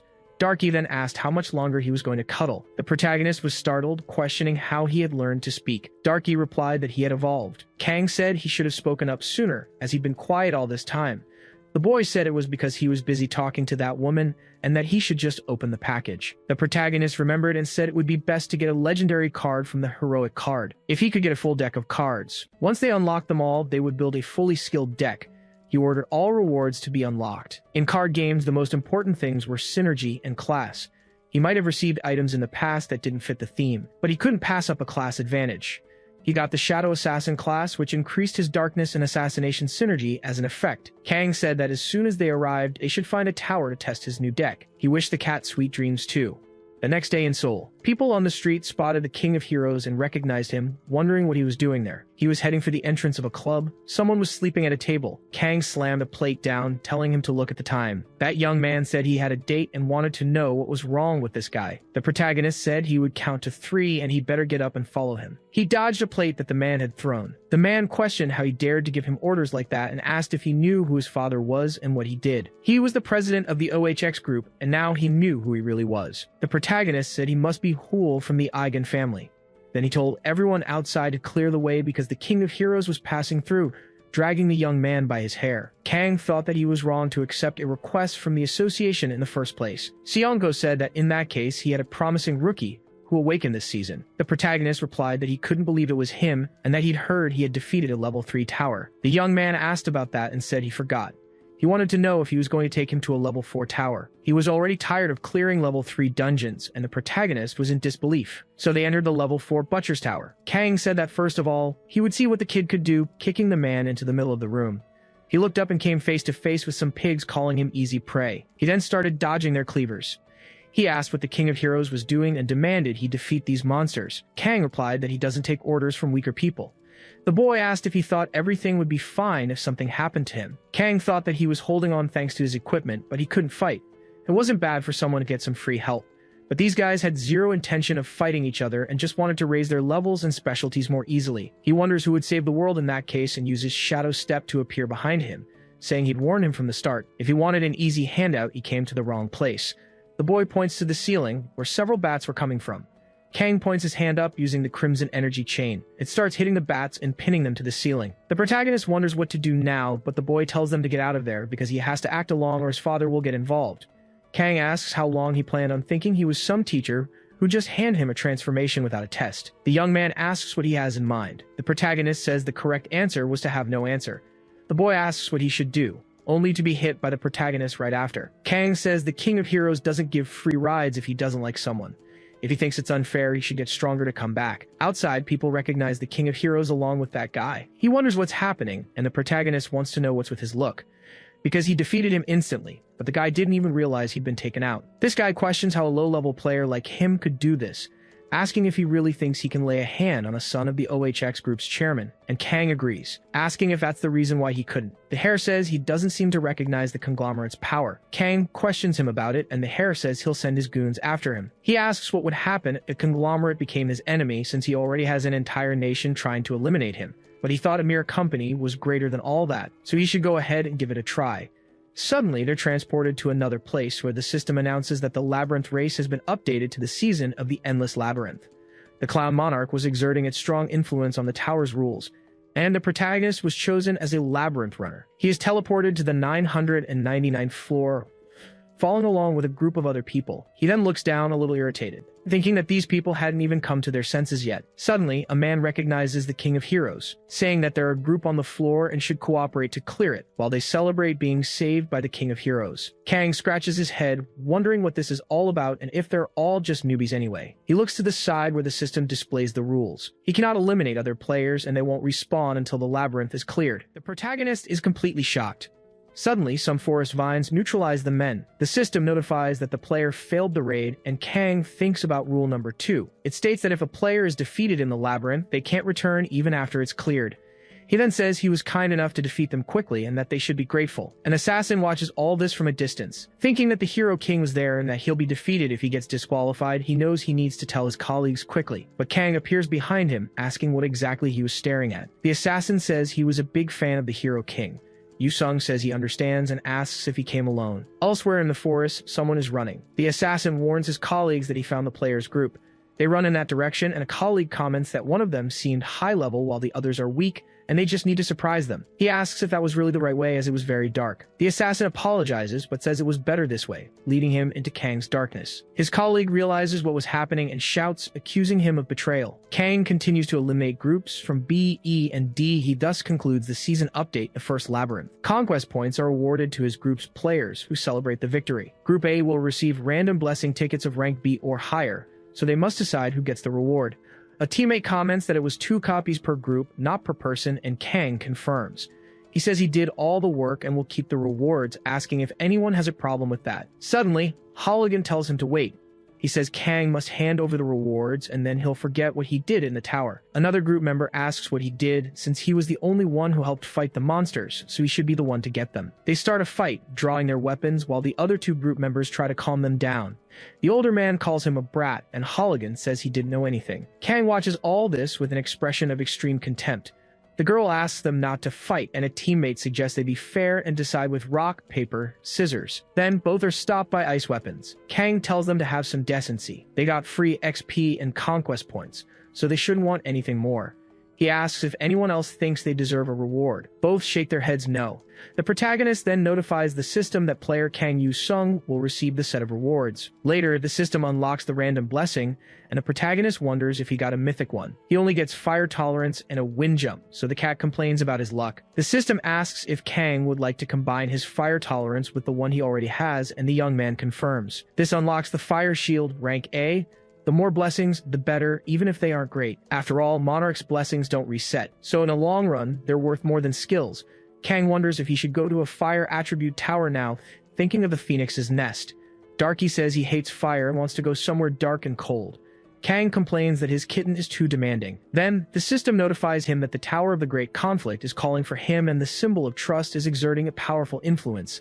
The system asks if he will answer the tower's call, which is level 7. Kang complains about the distance and transforms to enter the tower with the victory condition. The protagonist appears in a royal chamber, in front of a throne. Syria says the goddess of shadows answered her prayers and that Kang heard her call. The protagonist remembers she's the princess from last time. The guards point their spears at him, ordering him to show respect to the queen, but Syria tells them to stop. She says she has a debt to this man that cannot be measured, and even today he came as an ally. Kang remarks that she really made it, thinking that the last tower ended with her becoming queen. He then asks how he can help Her Majesty, wanting to know why she sought him out. After Pope Urban II died of shock, the new Pope Gregory VIII appealed to the human kings. He urged them to unite and reclaim the Holy Land, along with the King of Malice Richard, Redbeard Barbarossa, and the Supreme King Philip. Thus began the third great conflict between the desert elves and the humans. Kang says so that's what this is about, thinking it's a religious conflict. Both sides are adversaries, so they should get along. Syria says the kings of the 3 nations sent their armies and their target was this fortress. She asks if Kang will fight by her side in this war. He questions if that is the army of the King of Malice, and Queen Syria asks if he can see them from there. The protagonist commands the system to use the secondary deck with Ice Ray. The system then activates the guide's 6th sense blessing, and the protagonist creates an ice rifle. He tells Her Majesty not to worry about a thing. A bird flies across the sky as the protagonist sits on a rock, looking down at the army. The young man raises his weapon, aiming at the soldiers. Suddenly, a soldier is hit, and the army shouts that it's the visitor from yesterday. They must raise their shields as planned, trying to block the shots with a barrier. The protagonist thinks that they were blessed by the Fire Monarch and says all he did was hit them with a gift from the Blizzard Monarch. That army decides the second squad must find the visitor. Kang Yu-sung leaps from the cliff, saying whatever. He moves on top of Darky. Arrows hit the barrier, and the soldiers notice they're from the elves. Their commander says they need to find the visitor first. No enemy arrow could break the shield of the God of Light, until he too is hit. An elf says it worked exactly as the visitor said, and now the enemy forces must be in a panic. The armies wonder why the Apostle of Light was fighting for his new allies, as they are attacked by Darky. The creature takes the form of a whale and begins to attack everyone. Suddenly, its form is hit by a powerful blow, and a man shouts for them not to fear. They should not retreat or turn their backs on God. It's the King of Malice Richard with his sword. He continues to shout that it was for his lord. Looking back, an attack from Darky was approaching, surrounding the army. But Richard's sword manages to break through the attack, and he yells for them to follow God's will, thus defeating these adversaries and advancing towards the protagonist. All the army members seemed hypnotized and shouted amen. Kang is totally shocked by this. He forms his ice sword but notices something in the dust. The members of his squad also advance, telling the visitor to just keep his eyes on the target, because by the Queen's orders, they will stop the adversaries. Intense smiles are on their faces. Kang comments that this group was also full of fanatics and watches the battle. It was an even match, with some knights being defeated by the assassins. The King of Malice Richard advances with a sword strike. Facing the protagonist, Kang just comments on balancing things out. He makes a few moves with the ice sword and the King of Malice defends. He asks how the visitor dares to do this and who he thinks he is, then executes an upward strike. Kang replies that he is his enemy when he has to eliminate to earn rewards, so they'll see if he truly has a dragon's heart, using the mark of execution on Richard. The exposed weaknesses debuff has been applied to the target, and all modifiers have been reduced by 500. Richard moves his sword, asking if he thought he would fall to an insect like him. He then performs a ritual with his own horse. Kang questions how he did that even after he applied a debuff to him. Richard offers this energy to his god to give him the strength to defeat his adversary. Kang activates the system, commanding it to use the secondary deck with sword manipulation. He creates weapons to defend against Richard's blasts. The King of Malice tries to resist as dozens of hands grab his legs. They start to pull him down and finally manage to immobilize Richard. Kang thinks that the chain grew stronger because of all the energy released in the battle around them. In that case, since the conditions were met, he specifies the range of the skill's area of effect. Kang moves his finger and commands the defeated warriors to rise. They then follow his orders. Richard screams, unleashing all his strength, while saying the protagonist can't stop him with these little ones, until he turns his back. A card to reanimate fallen soldiers begins to move his entire army. Richard gets scared as his former subordinates try to attack him. A few minutes later, he calls out to the God of Light. Kneeling on the ground, defeated, Kang receives a notification that the area of effect was too large for his aptitude and the skill would be deactivated. The young man approaches Richard and defeats him for good. Back at the castle, Kang presents proof of the King of Malice's defeat. Syria says she was grateful for the visitors' services, but they had only defeated one of the 3 pagan kings. The Holy War had just begun, and Kang nods his head. Outside, he looks through the window. He quickly touches his shoulder, noticing a wound. He keeps walking until some green gears start to appear. The shop owner appears along with them and calls out to the protagonist. Because he reached the maximum level for the Frozen Blade creation skill, and if he upgrades the shop, he can buy an Awakening Stone. A smile spreads across Kang's face. He comments that he was just waiting for her to show up, as he wouldn't climb a level 7 tower for something mediocre. Upgrading the shop with 1 million conquest points, buying an Awakening Stone for the same price, and awakening the skill. Kang was now a Frost Smith, able to create and manipulate the magic of the Blizzard Monarch, gaining effects based on level and aptitude. He looks up as he creates an orb of ice. Then he fires it, neutralizing several soldiers, while saying it was a great day for a confrontation, wondering how interesting it could be to use his new skill, taunting the army, saying their captain seemed to love just sitting around. His army was being overwhelmed, but he's still locked in the tent, and if he doesn't come out, he'll have no choice but to go in. In the past, Syria informs the visitor that Barbarossa, the Bloodbeard, had led his special troops and set up camp nearby. Kang remarks that the elven spies were quite competent, but the queen says they were human. The 3 kings who took part in the Holy War were never on good terms. It seemed they were still fighting behind the scenes, and whether it was true or not, it was an opportunity. Barbarossa is the strongest of the 3 kings and would send his elite men, wanting to know if Kang can lead. The protagonist crumples the paper, thinking he had planned to neutralize the target in secret, just as a precaution. The information seems to be correct, but the target was nowhere to be found. Kang bursts into the cabin, freezing everything in his path. Then he finds Barbarossa sitting on the bed and wonders what he was doing hiding in there. However, the man falls to the floor right after. His drink was glowing, and Kang quickly realizes he was incapacitated by other means. He looks at his own hand. An elf informs the visitor that they finished the job outside. Kang thinks that this was no holy war. The real enemy was right in front of them, just like certain people out there. He steps on the cup and says this is all ridiculous. Syria asks if he was incapacitated by someone on his side and if the information had been leaked to someone else. Kang says that maybe they wanted some assurance, and the queen replies they wouldn't do something like that with the holy war so close. The protagonist points out that was probably the exact reason, since he gets all the glory and breaks the balance between the 3 nations. Syria says that either way, they need to face the Supreme King's forces, but Kang disagrees as the remaining army won't return. After all, the troops were sent for a holy war, and without a king, they must have joined up somewhere else. Outside, a guard runs to a tent. He reports that apparently the pagan fighters attacked Bloodbeard and defeated his knights, so they can blame them for Bloodbeard's defeat. Supreme King Philip replies that's right, and so his troops would follow their orders. After all, the devout King of Malice and the wealthy Bloodbeard were defeated by the pagans, and the soldiers shout that His Majesty would reclaim the Holy Land.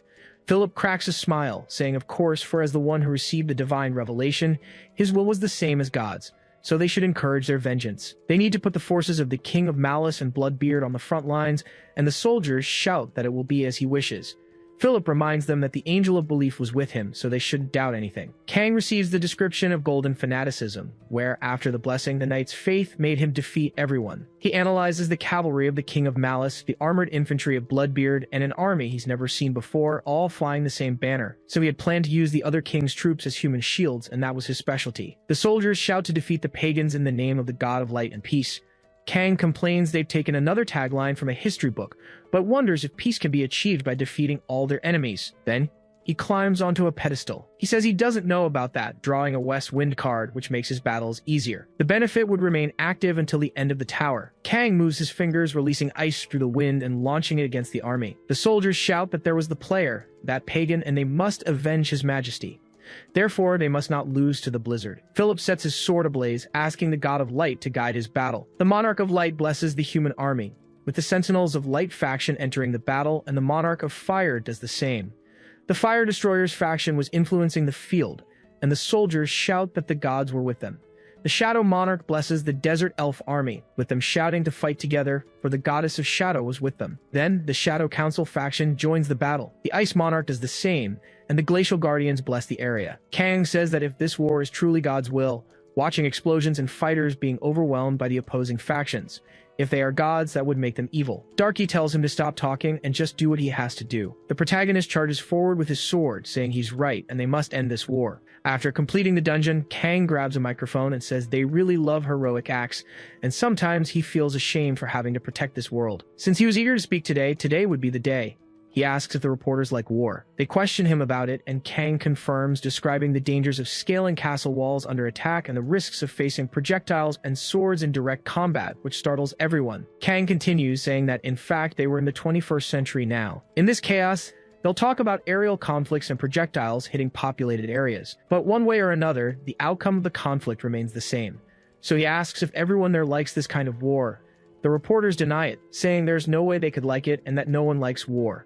Win or lose, war is horrible, without a doubt. Kang remembers Syria saying she was happy because she got her revenge, but now she's afraid. He had asked the queen what made her so scared, even after winning. Syria replies that the end of this war with all its destruction. This horrible scenario might actually be what her goddess wanted. Kang replies that of course, as he thinks so too. Honestly, there's no way any normal person likes war, so he asks if they like heroes. The reporters confirm this. Kang continues asking how they think heroes come to be called that. The answer was by facing enemies and succeeding in a war. There are no heroes without war, and they hate war. Everyone should be honest because people love the idea of war. The reporters shout that this statement was as extreme as it was wrong and that the situation is a result of the times. Kang says that even now, the neighbors to the north were sending agents to neutralize him as if it were a festival. This is war since espionage is also war. The reporters shout that other countries have already tried to stop him. Kang asks if they didn't know, but then pretends it was confidential information and he should keep quiet. But either way, he says it out loud, it will be censored. Black cars arrive and the protagonist says that's why, as he thought about the war, one thing came to mind. Even if the world ended tomorrow, they would still keep fighting among themselves. They even say it's fair for players to become the nation's strength, using them as weapons of war. And they tell him to use his sword, not against the enemy of the world, but against the enemy of the nation. Even without him or the war heroes, they seem to believe they can finish the season, and they seem to believe they'll make it. So he wonders why on earth he has to go through so much trouble to save this world. He begins to rephrase the sentence while it's being broadcast and Saint Maria watches. The awakened all over the world watch this interview and the reporters are shocked. One of them shouts that it is worth it, and Kang questions why. He shouts that he can't let innocent people get hurt, and he can't just abandon his duty as a player. Then they say it was his duty as the king of heroes. The monarch of clowns asks why he's so serious, as they can be either heroes or villains, and it's up to them to decide what they'll be on this stage. Kang tries to say the same thing, but he's interrupted. Taishik pulls his arm, telling him to get down from there, while making the reporters back away since it's an official matter. Kang turns around saying this also goes for everyone watching, as they should stop spouting nonsense about a player's duty or conviction, because if an ignorant person like him develops convictions, he won't take responsibility for the chaos the world would fall into. They must make sure to broadcast this, and the reporters tell Mr. Yusung to wait. The Monarch of Clowns shows his satisfaction, and the Monarch of War grants the blessing of the War God. Taishik says he's going home now, so he'll let him handle this. Kang receives the legendary item, Enemy Search. Then he closes his eyes, somewhat relieved. At home, he watches a news report. It says that after he exposed the terrifying threats faced by the Hero King at the hands of other countries, resentment against the regime grew. Taishik cracks open a drink and walks into the living room after a shower. He turns off the report, asking why he was listening to it and if he was scared after causing all that trouble. Kang says he thought he'd be mad, but Park asks how he could be, since he could clearly see his friend was unwell and there's no one else who knows him as well. Kang sighs deeply and says there's a saint over in France, but he thanks him anyway, and Taishik says at least he knows how to do that. Kang asks about his class and if he got a good foundation. His friend replies that he's a pure assassin and changes his armor. He shows his legendary rank assassin weapon, Heart Slicer. He comments that he heard about him corrupting a legendary rank item, and Kang says that's just how things turned out. Taishik suggests taking a break, saying he'll end up getting hurt going so fast, and that he wants to get some fresh air, because there was a perfect Tier 7 tower waiting for them. Taishik tells Yusung to get ready, because betrayals, secret feuds, and the organization's unparalleled wickedness awaited them there. Kang replies that it's time to change the story's genre, and so they enter the Godfather and Alley Tower. In a rainy area, a blonde woman orders someone to finish it before the meeting. The man gets the signal and she continues, telling him not to forget that this is all for the sake of justice in this world. She notices her watch has stopped. The Godfather had given her this watch. Suddenly, the protagonist appears, saying it's raining and they should put on a hat, while Taishik says they could have just stayed inside. A woman shouts for the strangers to please help, as this is Black York City and the Capone family is in crisis. Kang says his job is to fix it, and the woman asks them to follow her, saying she'll take them to the boss. Inside a fancy place, she explains that this city was actually ruled by the 5 great families of the underworld, and in 4 days, there will be a meeting between several important companies. But not long ago, her godfather, the former head of the Capone family, and many members of the organization lost their lives. Kang asks about the godfather title, and the blonde woman explains that she used to be an orphan wandering the streets when she was young. She was lucky enough to awaken her powers, but they weren't very useful, and her life only changed when he adopted her as his daughter. The protagonist processes this while Taishik fiddles with a screen. She explains that during the attack, she only managed to save one person, the godfather's son, her current boss. On a screen, someone announces that the strangers have arrived. The person in the chair explains that he is the leader of the company and head of the Capone family. Taishik can tell by his voice that he's a young leader, but the boy gets angry, saying that was extremely rude to him, Vito Capone. The blonde woman asks her boss to calm down, saying the strangers don't know how to judge character and that his presence exudes respect. Vito says that's right and that he doesn't have much time, so we'll get straight to business. He asks Rebecca to please brief them, and she understands her boss. Kang looks on, a little suspicious. Rebecca explains that, to put it simply, their goal is to resurrect the Capone family. At the meeting of the 5 great families in 4 days, they need to attract as much attention as possible, and to find the culprits and the mastermind behind the incident that killed her boss and his executives. Kang asks who she thinks the suspect is, and Rebecca replies that it must be one of the other family bosses, or someone part of their alliances. The most suspicious one is Gambino, but he's weak now and seems to want confrontation. Kang flips through the papers and Taishik throws them on the table, asking if they should just neutralize everyone. Rebecca replies that it's not a bad idea, and that eventually they'll eliminate all of the Capone family's enemies anyway. The protagonist says the boss didn't seem to agree with her. The woman asks if that's true, and Vito tries to deny it, because the Capones have always been great, but they only reached their peak with his father. And he has Rebecca, who has watched over him for 20 years. Her methods are the very essence of the Capones, and there's no need for a different perspective. Kang says he's pretty sure he's the boss, not this woman, but Vito replies that Rebecca knows more than he does. Taishik asks if he also wants to neutralize them. The boy says that honestly, if they aren't responsible, he'd rather maintain their current relationships. He looks fearfully at Rebecca while asking if they can't do that instead. The woman says of course they could, and that her boss is too soft. Outside, Taishik remarks on the feud between the 5 great families and suggests investigating the Kalios, since they are the closest. Kang agrees and says he's looking a lot like a villain now. His friend replies that you have to try living like a villain at a time like this. After all, this world is a game, transforming as you progress. The mobsters point their guns, asking who dares to invade the Kalio family's territory. Taishik just neutralizes them all stealthily while Kang freezes their weapons. The assassin tells them to surrender while they still can, as he'll spare those who cooperate. The mobsters ask if they really thought they would give up information about their family. Taishik defeats them easily and says that in that case, the confrontation is over. Kang looks back and tells him to just watch him work. More mobsters open their doors, asking how they dare to attack before the meeting. Taishik asks if he's the Kalio boss, and the mobster replies that his boss wouldn't stoop to facing such opponents. So he tells Yusung to take care of these opponents, but Kang says they should go together. His friend reminds him that he came here to rest, so he should let him handle things this time. The protagonist remembers this and just says with a smile. Then he says that sounds good and that he'll clear a path for him. Taishik charges forward, saying, "That's what I'm talking about," and that the boss is his. Something watches the protagonist fight. It remains silent and then flies over with the crows. Taishik continues his mission until he notices a feather and wonders if something just flew by. The protagonist also notices and mentions the flock of crows, thinking he has a feeling there's something more to it. That crow-like figure continues to fly over the city. The Kallio family has been dismantled. Now the next target is the Gambino family, and Kang comments that he's causing a huge mess, plowing through everything. He wonders what he's doing because, come to think of it, it's been a long time since he saw him in combat, but he also doesn't want to show that side of himself to him since they might be similar. He tells Darky not to leave any leftovers and to eat everything, while the cat complains about him being a lazy butler. At a burger joint on the other side of town, Taishik asks if that slacker ever gets tired of eating the same burgers for every meal, every single day. Kang replies that he hadn't even thought about it because they were the best, and he just figured he should eat a lot while he's here. The man says there are other options, but the protagonist replies that he rarely takes vacations and doesn't want to ruin this one by worrying about what to eat. But anyway, he wants to know what Gambino said, and Taishik replies that he didn't know either. Kang complains that he told him to trust his friend, but the other one says he wouldn't do anything at the meeting anyway. Elsewhere, Gambino makes a call but gets no answer. He complains that neither the Sanchez nor the Falcons are picking up. He wonders why they aren't answering and realizes their alliance to attack Old Man Capone has been discovered. He feels a sharp pain, thinking it's because of those individuals. In 72 hours, his heart will stop. Taishik says that will happen unless he resets it by pressing the pressure point. He asks if he understands what he's saying.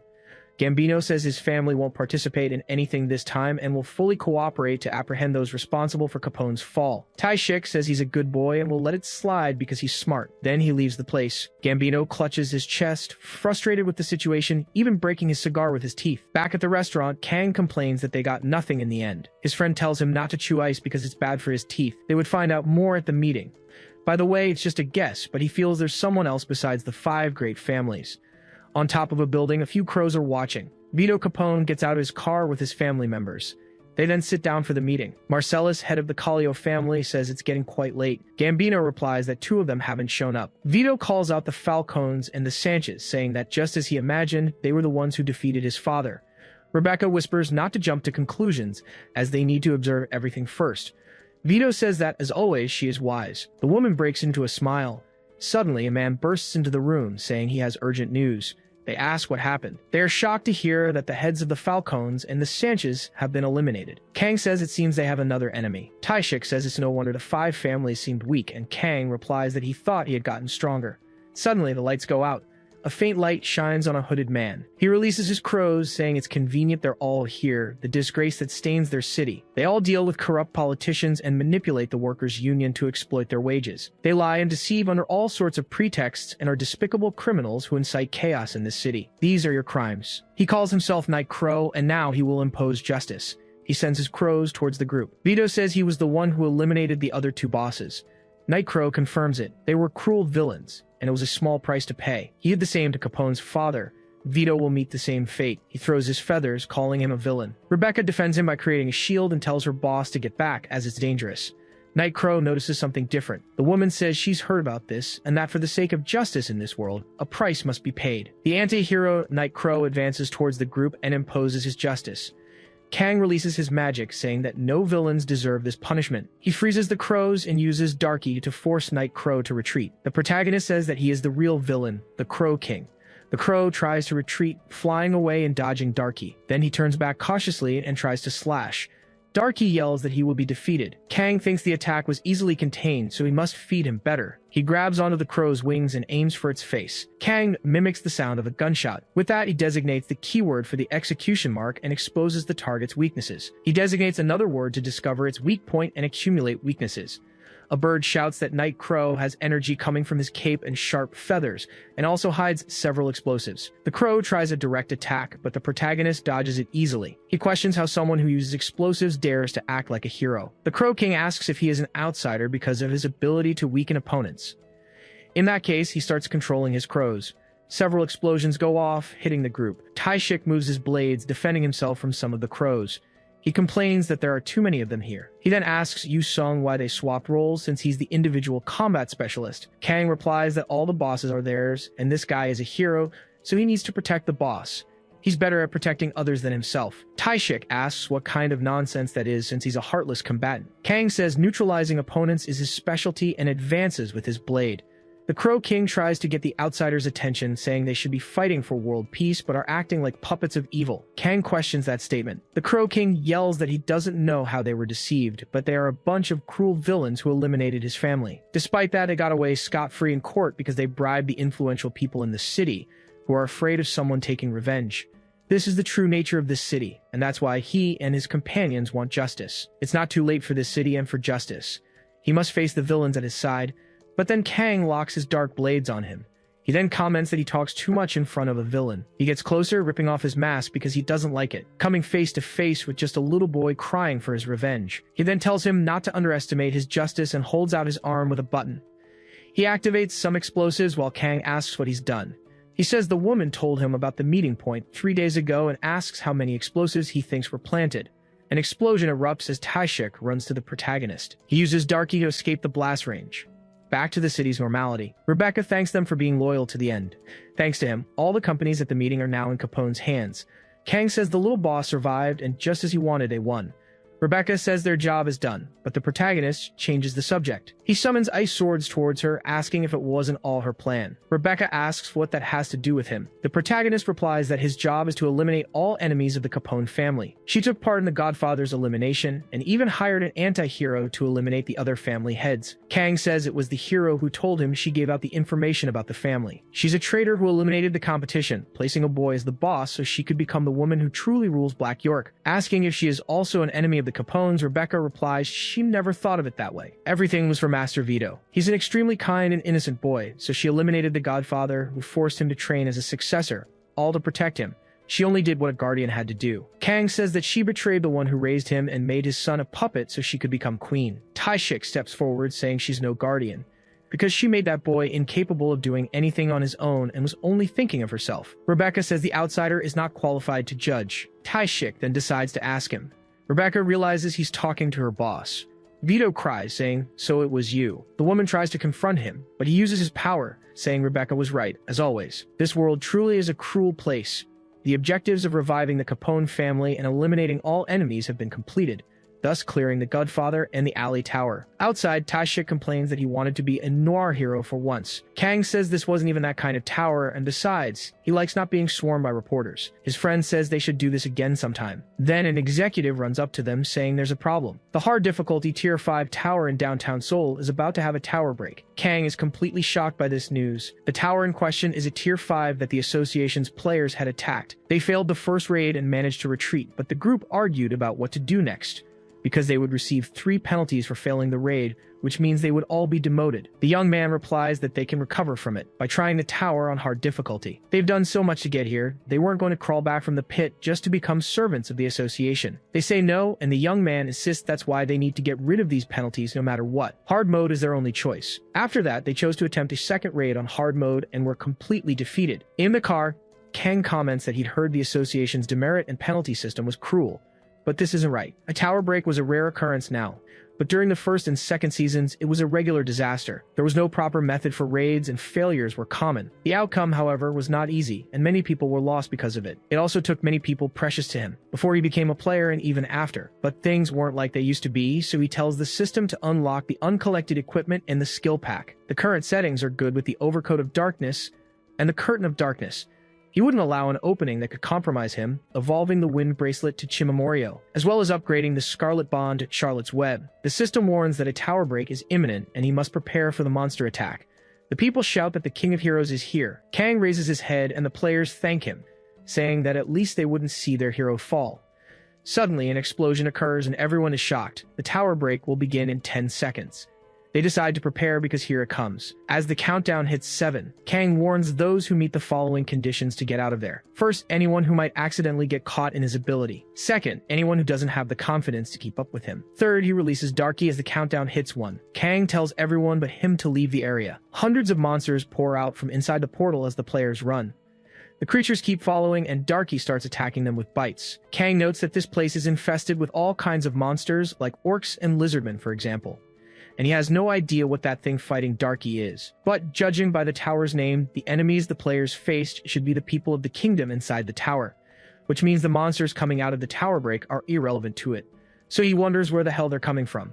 A reporter tells everyone to look at the Hero King as he's single-handedly stopping the hard mode Tier 5 tower break. He's a very controversial figure, but when it comes to skill, he's the best. The monarch of the abyss awakens the darkness from the depths, and the reporter shouts that the portal has changed color. This unsettling glow must be the prelude to the arrival of the abyss monster. He wonders how it could be coming from a simple tower like this. Kang makes a simple move with his ice sword, saying his focus is truly incredible and he should get out of there before he throws him to the monsters. He wonders if the monarch acted alone as he creates steps of ice.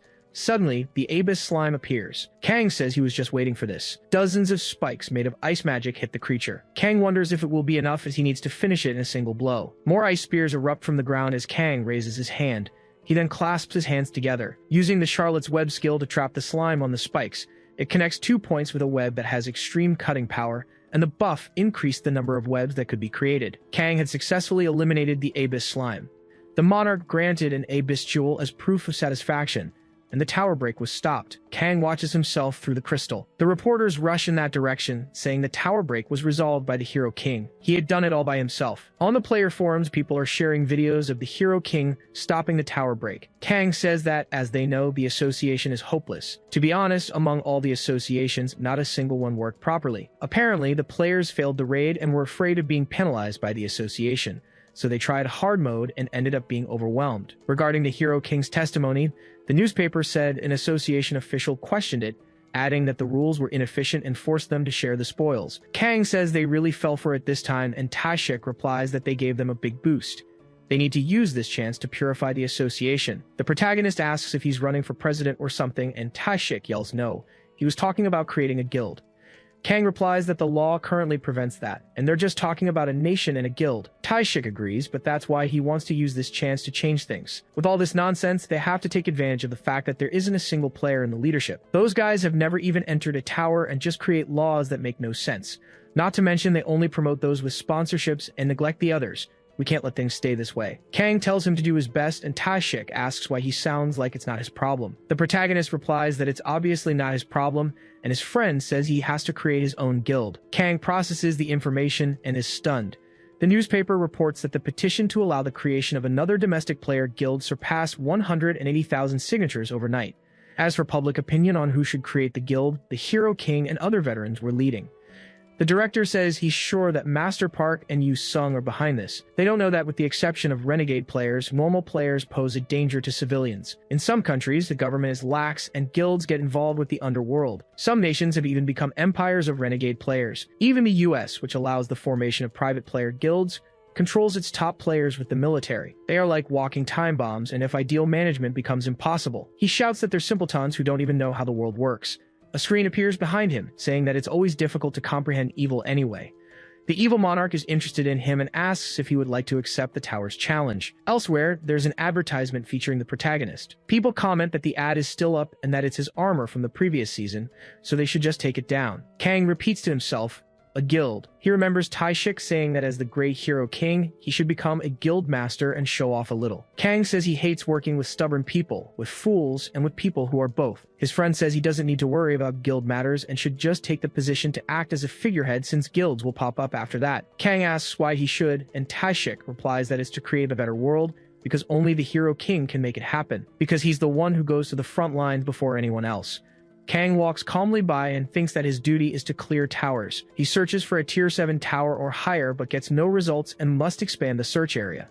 The system guides him to the nearest Tier 7 tower. The distance is 226 kilometers and Kang turns off the GPS. He thinks that there are ways to enter towers without having to find them by receiving an amulet from them and waiting for their call. He also got an amulet from Vito Capone this time. Amulets are a means of connecting the tower's world with the outside world, with Rebecca's knife being a symbol of trust. Kang says he has a feeling he won't be called, but for now, it's better to wait. Suddenly, several people receive notifications from the starting tower. Kang is stunned when he hears the melody. Suddenly, a notification announces that the starting tower will be created in moments, and that they should enjoy the live performance of the 5th season's best players. The protagonist repeats this information, and the monarch of clowns shouts for the child of 1,000 faces and talents to go. He was forcing player Kang Yu-sung to participate. The starting tower was at the elite level. To enter, a player must be in the season's top 10, and if there's more than one player from the same nation, only the best one gets in. No one will lose their life in this tower, and the chance to foster friendships should not be missed. Additionally, all events will be broadcast. However, if they failed the tower, there would be a penalty. 100,000 lives would be lost at random. Kang shatters the system screen with his fist, saying he can't believe this. The system asks all participants to wait until they are gathered, and people murmur that the Hero King must be entering the tower. The broadcast would start soon, and Kang says he will participate. He walks through a cold place toward the other players. The Sword Lord speaks of the Hero King, and Maria calls out to Yu Sung. Jork extends his hand, saying it was a pleasure to see Mr. Kang again. The protagonist pushes his hand away, saying he can barely contain his joy. Facing all the players he already knew, he says it was good to see everyone again. He asks if this is some kind of cosplay and speaks to the Saintess. Maria says she's glad it's his normal version, and the protagonist asks when he was ever different. After the level 7 raid, they saw the protagonist wondering why he had to go through so much trouble to save this world. She was worried because he seemed exhausted. Kang sighs, saying he was fine and won't stop going on raids. The Sword Lord replies that if he isn't feeling well, he should just leave now. He's the last one, questioning how the best can be the last to arrive, and Kang asks if he really needs to think about that with 100 million lives on the line. Wanting to hear some cliché answer about the hero arriving last to save the day, the Sword Lord retorts that true heroes are the first to arrive. Kang replies that he should read the terms carefully, as hitting accept right away is a good way to get into trouble. That's why he can't beat him or the Gravedigger. He asks if he has any idea how good that old man is at calculating, but he wants to know how he has the nerve to show up without proper equipment, and Jork says he'd finally noticed him. He hasn't started the season yet, and also, no one would lose their life in this tower. After all, they were being watched by people from all over the world. The system notifies them that they will temporarily receive a set of items from the end of the 5th season until they leave. Skills and equipment were given to each player. Jork, being the CEO of the artifact company, says he thinks this further reduces the chance of anyone losing their life. The Sword Lord and Kang also receive their new season armor, and the same happens to the Saintess. A woman comments that she can't believe they were playing these mind games even here. Lydia complains that men's immaturity knows no bounds. Maria replies that they must know how many lives depend on this tower raid, and an old man agrees. Kilgore of the Special Forces says everyone must fulfill their duties to this planet and their nations. Jork tells the two of them to be careful with their actions while they're here, and Kang says he should have broadcast the Pestilence raid too. It was a shame for the Red Gentleman. Another person appears, saying he kept them waiting. This is a festival for them, a symbol to appreciate the victors of the Pestilence Lord. Then he welcomes the heroes of Earth gathered now. Kang asks if a monarch was lifeless, and he celebrates as it seemed they weren't very good friends. The host says it would be better not to provoke the monarchs, even if he is the Hero King, or rather, the conqueror of monarchs. Then, the Sword Lord thinks that this was the title for eliminating the season's boss. He won't acknowledge that a boy like him earned it and wonders what he needs to do. The monarch says that, as he already warned, this is a celebration to honor them, so he hopes they don't get overwhelmed. Then the Sword Lord charges forward with overwhelming speed and attempts an attack. The sword, the one who seeks defeat with an attack power of 999 and a hit chance of 999, had the passive ability to deliver 9 attacks. He questions how they could think of 100 million lives as a celebration. The other players watch his reckless act. Kang comments that, as expected, he was overdoing it to win over the crowd. The monarch replies that he was impatient and that all attacks are nullified, so he can stop wasting energy. Now he would explain the tower's rules and snaps his fingers, showing what they are. The top 10 heroes must vote for their favorite, deciding who will be the hero of this tower. People comment that a voting window has appeared. Kang tells them to wait a minute as they could easily sabotage the votes. The monarch interrupts him, saying that Mr. Hero should be careful what he says and that there are also rules they need to follow. Their mission is simple: attract the interest of the viewers to entertain them. The method is up to them. Depending on the number of votes they receive, they will earn a reward. However, if the number of votes is too low or the viewers lose interest in them, the raid will be considered a failure. This means 100 million lives would be lost. The monarch asks what they are waiting for. They should use their body, mind, or words. He doesn't care. Ray Chang requests an arena to challenge the Hero King, Kang Yu-sung. The protagonist says he was really quick and asks why he needs to fight. Then the monarch says he can't reject an opponent's wish, but even if someone loses their life in the arena, they will be reborn anyway. And finally, they cannot leave the tower. Now he will create the arena for the players, and the place takes form. Kang says he will ask Chang a question, and the Sword Lord tells him to call him by his title. The protagonist asks if he wants to fight again after being completely defeated. Ray Chang says that if he can't defeat him, these votes are useless. It's to make up for his defeat on the first day of the season. He makes dozens of moves with his sword. Kang is surprised and releases his power, saying that the feeling of hitting rock bottom is truly horrible. Ray Chang is completely shocked. and then Kang uses the solitary sword of the nine to attack. Kilgore questions how he has the solitary sword, and Lydia says he was even using the same skill. Jork is impressed by the copy ability. Kang says the equipment and styles were the same as theirs. Ray Chang thinks the Hero King had a contract with the Monarch of Mirrors, but that can't be it. He wants to know how it was possible, as he devoted his entire life to the sword, so he wants to know how he was being defeated. Jork says it was incredible to watch the King of Heroes, wondering how any of them could dare to try and defeat this king. Lydia asks who that was for, since he was the one trying to beat Kang Yu-sung. Jork says the master needs glasses. Those who are truly against the Hero King seem to be those guys. He still doesn't understand how they can act like this in this situation. The Saintess becomes apprehensive. She thinks that 100 million lives depend on the completion of this tower. But in their minds, she wonders why they can't think of anything but defeating the Hero King and becoming the best of the players. She remembers Kang saying that even with the world turned upside down, they keep fighting among themselves. She notes that he's right, because in the first and second seasons, everyone entered the tower purely to save the world. But now times are different, asking herself why everyone was like this. Even though the players get stronger each season, the tower levels also increase annually, and the bosses are getting stronger. Everyone uniting to save the world was now a fairy tale, and she is no longer that girl who just awakened. But even if ethnicities, religions, and skin colors are different, if they don't unite even in a game with the world's destruction at stake, how could they save themselves in the first place? The swords clash and Ray Chang thinks it was strange. Even though the game was unfair, he had managed to understand it until now. No matter how strong the Hero King is, there must be a reason or a secret. And if he could unravel that secret, he would be able to defeat him. The protagonist advances at a terrifying speed. At this moment, he doesn't even care if he loses to him. All he wanted was to discover the secret of his strength, but nothing is effective in that second. Kang says he seems to have forgotten his place since he went easy on him. Ray Chang is frightened to hear this, and the protagonist hits him with a blow. The Sword Lord is forced to retreat. Kang warns that he will show him the difference between them, so he won't even dare fight him again. He drives his sword into the ground and creates a whirlwind. The protagonist activates his secondary deck and swaps a card. His figure in the storm had changed, and now he had long hair. Everyone is completely shocked by the Hero King's power. Ray Chang says it can't be, as Kang uses the manifestation of the heavenly demon and gains his martial abilities. Kang floats in the air, moving at a speed never seen before. He uses the first form of the heavenly demon's 3 swords, unleashing the Fisher Cut, which simply defeats the Sword Lord. Then Kang looks back and uses the second form of the heavenly demon's 3 swords. This time, he unleashes a blast of destruction. All the top heroes, without exception, are shocked by this display of power. There was nothing left of the Sword Lord. The monarch signals that the battle is over, and it was incredible, just as expected from the Hero King. And so the votes begin, increasing for the protagonist and decreasing for all the other heroes. Ray Chang trembles in fear after being defeated in such a way. The protagonist simply turns to his companions, climbing onto a pedestal and pointing his energy sword. Jork wonders how as he manifests his skeletons. The Saintess's jaw drops, along with Lydia's. The people outside wonder if he's really a player, since he copied the Gravedigger's equipment and abilities.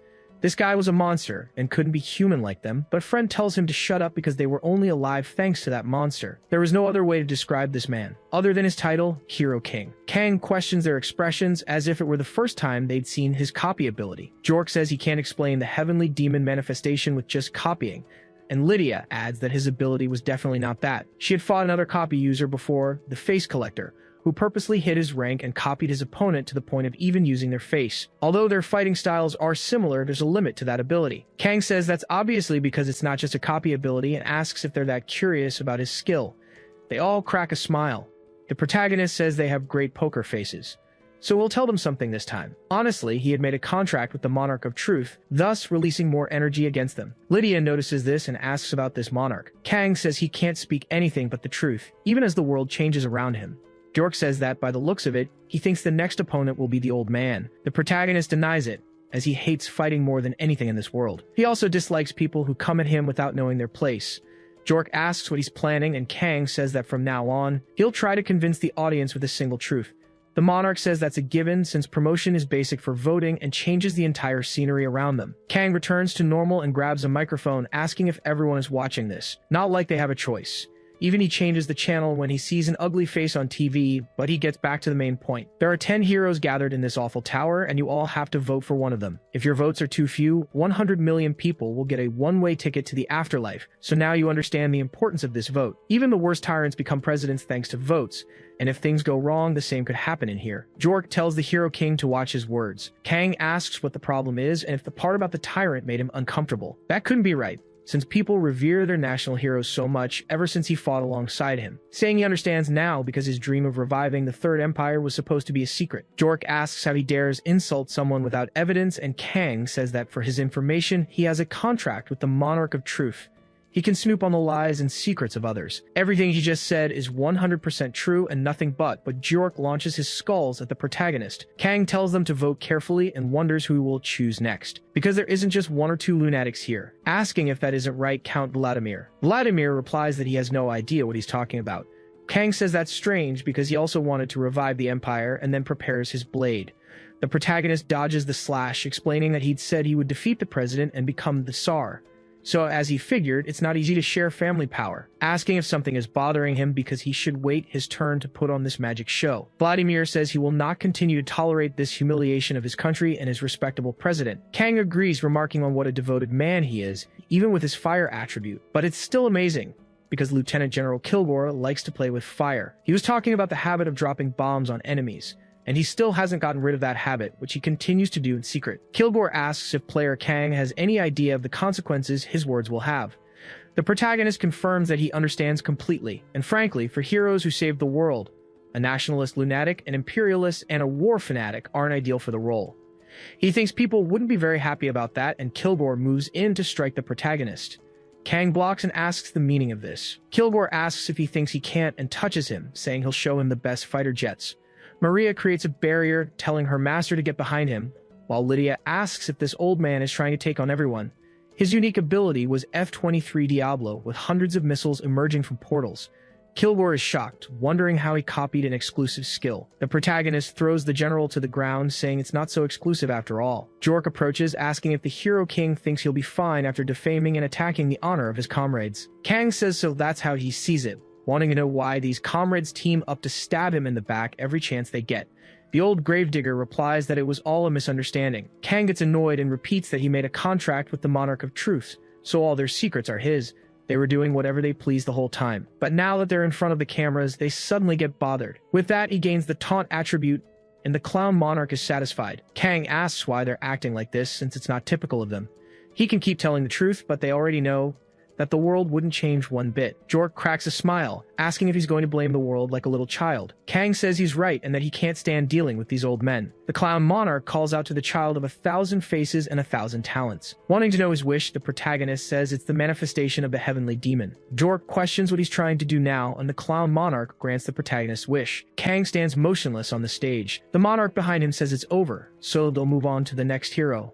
After all, everyone deserves a chance. The Saintess raises her hand, saying that in that case he must give her a chance because she also has something to say to everyone there.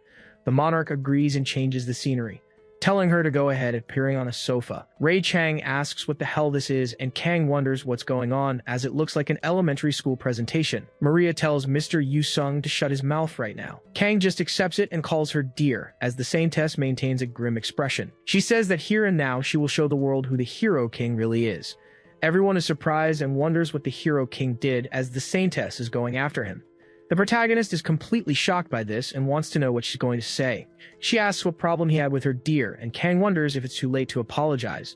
Maria cracks a smile, saying that player Kang Yu-sung is before her. Sometime later, he completes the starting tower and the voting results are about to be announced. Kang wonders what's up with these votes, as he ended up with 850 quadrillion, and the system announces that the top 5 will be rewarded according to their count. Just as he imagined, the votes had been manipulated. The protagonist receives a mythological ability as a reward for first place and says he doesn't care as long as he won. Now with this, he has all 3 divine relics, a title, an ability, and a piece of equipment, and it's only been 3 months. He hasn't even opened the mythological Black Shadow equipment he got after defeating the Pestilence Lord, because mythological skills and weapons can't be equipped by those who aren't qualified. If they fail the test, their attributes decrease or they suffer a complete defeat if things go wrong. Even that guy got a huge penalty for rushing the challenge and failing. But since he already tried this last season, he thinks he can equip the Heavenly Demon's skill. It was nothing, so he's going to try. He can change weapons later, and using the skill now would be an advantage. The protagonist activates the Heavenly Demon's manifestation for the first time. Then the system tells him to prove he is worthy. In a thicket, the protagonist stands before a cultivator from a Wuxia world. The Heavenly Demon tosses his hat aside. Kang says he was there to make a deal, and if it's the same as last season, they'll get this over with quickly.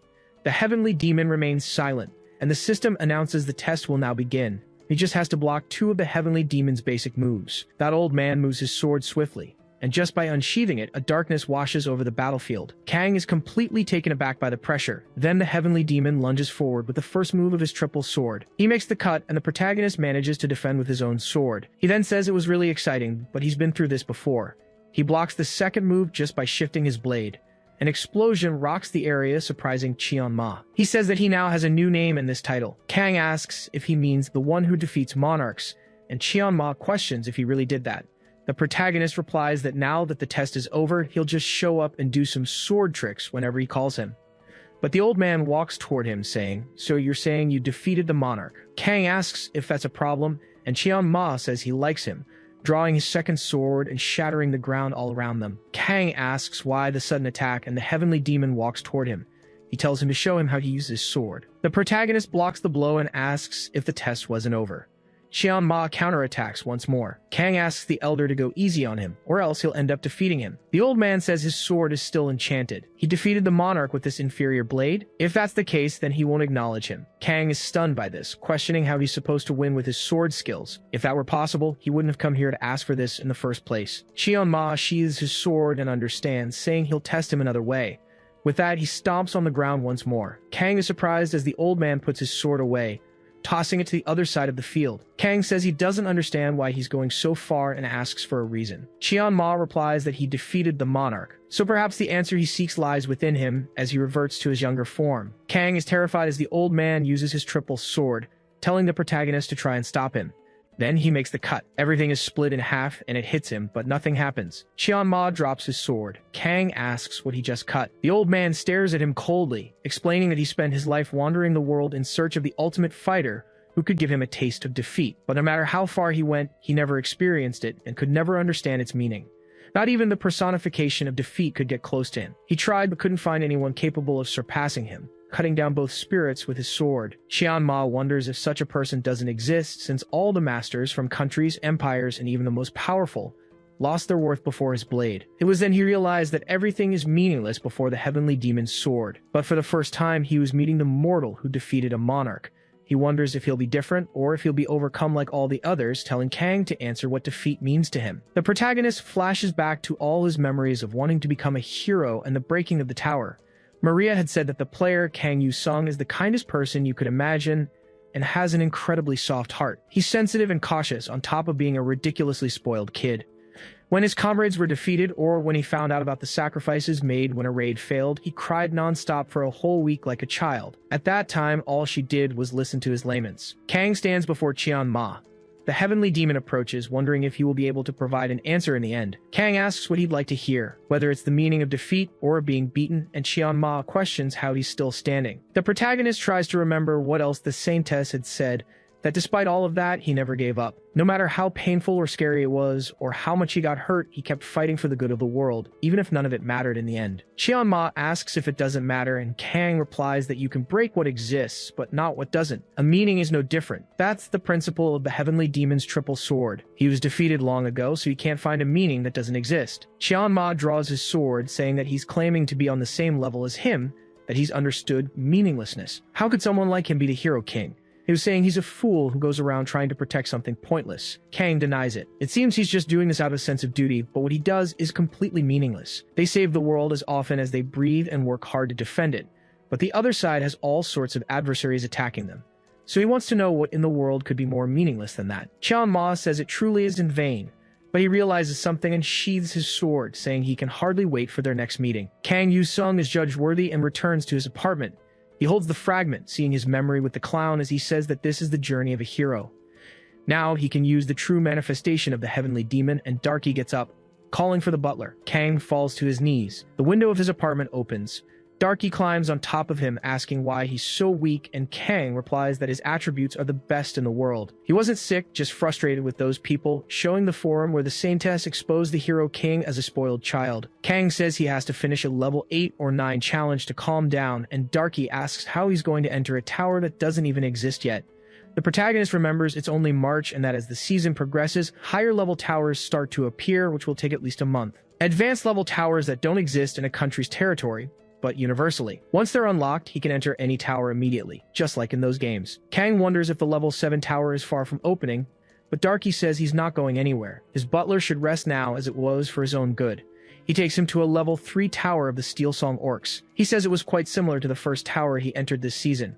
It wasn't like he was there for anything specific, he just needed to blow off some steam. Using the Heavenly Demon's triple sword, he says it's a curious game that adds meaningless prefixes and suffixes to names. Kang swings his sword, and the system says he can keep this card even after the season resets. Suddenly, the Heavenly Demon's existence begins to exert an influence on his body. The protagonist falls to his knees. He complains about the Heavenly Demon, calling him a stubborn old man as he releases his energy. The vessel was complete and adjustments would now be made, improving the protagonist's body. He thinks he can't believe he got the Heavenly Demon's power permanently. He acquires the blessing of the Heavenly Demon's bone as it has transformed his entire body. He says so this is the so-called bone transformation, but it doesn't seem to affect his external appearance. He then looks up at the broken ceiling. The orcs were staring at him, and the system warns that the collapsing terrain has connected to the second floor. An orc jumps down, attempting a strike with its axe. Kang draws his sword, saying he should test it now using the second form. He thinks that now he has a third basic move that wasn't included before, as all the orcs are defeated. While the skill is active, he can use the basic moves of the Heavenly Demon's triple sword. He figures it doesn't have a name because of its nonsensical nature. This Sword of the Void was probably the same one Qian Ma had used before. Kang grabs his ice sword, wondering how much of its power he'll be able to use. He approaches the boss room, saying he'll go in the moment it opens. The synchronization rate was at 1%, and he begins to fuse with the Death-Throned Monarch, the Sword Monarch. Kang wonders about this, completely confused. He ponders about the Death-Throned Monarch, because back during the time of the Pestilence Lord, his ritual mentioned that name. He wonders if the Heavenly Demon was also a monarch. Qian Ma says he was searching for the ultimate fighter who could give him a taste of defeat, but this was the first time he'd seen a mortal take the life of a monarch. He wonders if that's why he acted that way, because he took the life of someone just like him. Suddenly, something takes over his body. The system announces that several monarchs were silently observing him. His monarch of clowns was incarnated with a blank expression. Kang is startled, and the clown asks why he's so serious, releasing a bright light against the protagonist. He complains that they were too scary. He then enters the boss room and the orc stands up, saying the time has come. He descends from his throne, advancing while asking for an honorable battle before he loses his life. Kang simply moves his sword with a smile on his face, defeating the orc in a single move without even a proper fight. The system notifies him that he has defeated the boss. Kang thinks that this must be the true power of the Heavenly Demon. His hand starts turning red and he drops the sword in pain. Kang wonders if he overdid it by using the third move. His body can't handle this skill yet, so these different powers are intertwining. Qian Ma says it was all in vain. There was nothing in this world that made sense, and Kang wonders if this is a memory from the Heavenly Demon. Someone says that he held the title of monarch. Kang thinks that the origin of this power doesn't matter, because from now on, it belongs to him, holding back Qian Ma's demonic energy with just his sword. Kang looks toward the front of the castle. Sighing in relief, he says, "Well, that worked out."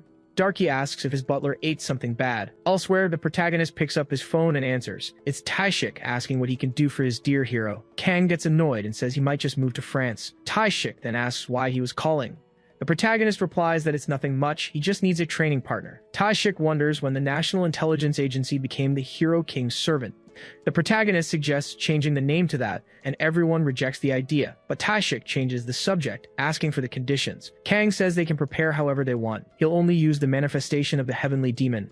No secondary deck, artifacts, or synergy. Darky will also sit this one out. Taishik asks if he won't be using the Ice Blacksmith, and what about weapons? Kang replies that he's equipping them now. Chief Park is completely shocked and begs him not to say what it is. Kang equips the weapon, and a pool of venom appears on the floor. A dagger emerges from it, and the protagonist equips the dual daggers. Everyone is completely shocked by this. They tell him not to say that this is the power of the Plagued Elder. Seeing the weapons, Haishik calls out to Yu Sung, demanding an answer. If he passed the test for that equipment, the protagonist confirms and asks who he thinks he is. Taishik says he was scared for a few seconds, and that was terrible. The Plagued Elder's blade granted the ability to apply one of many available harmful effects. He tells everyone to enter the dungeon and asks why they have such long faces. Because, as he said, he has nothing except this weapon and the Heavenly Demon's bloodline. No class and no skills. Taishik tells him to promise one thing.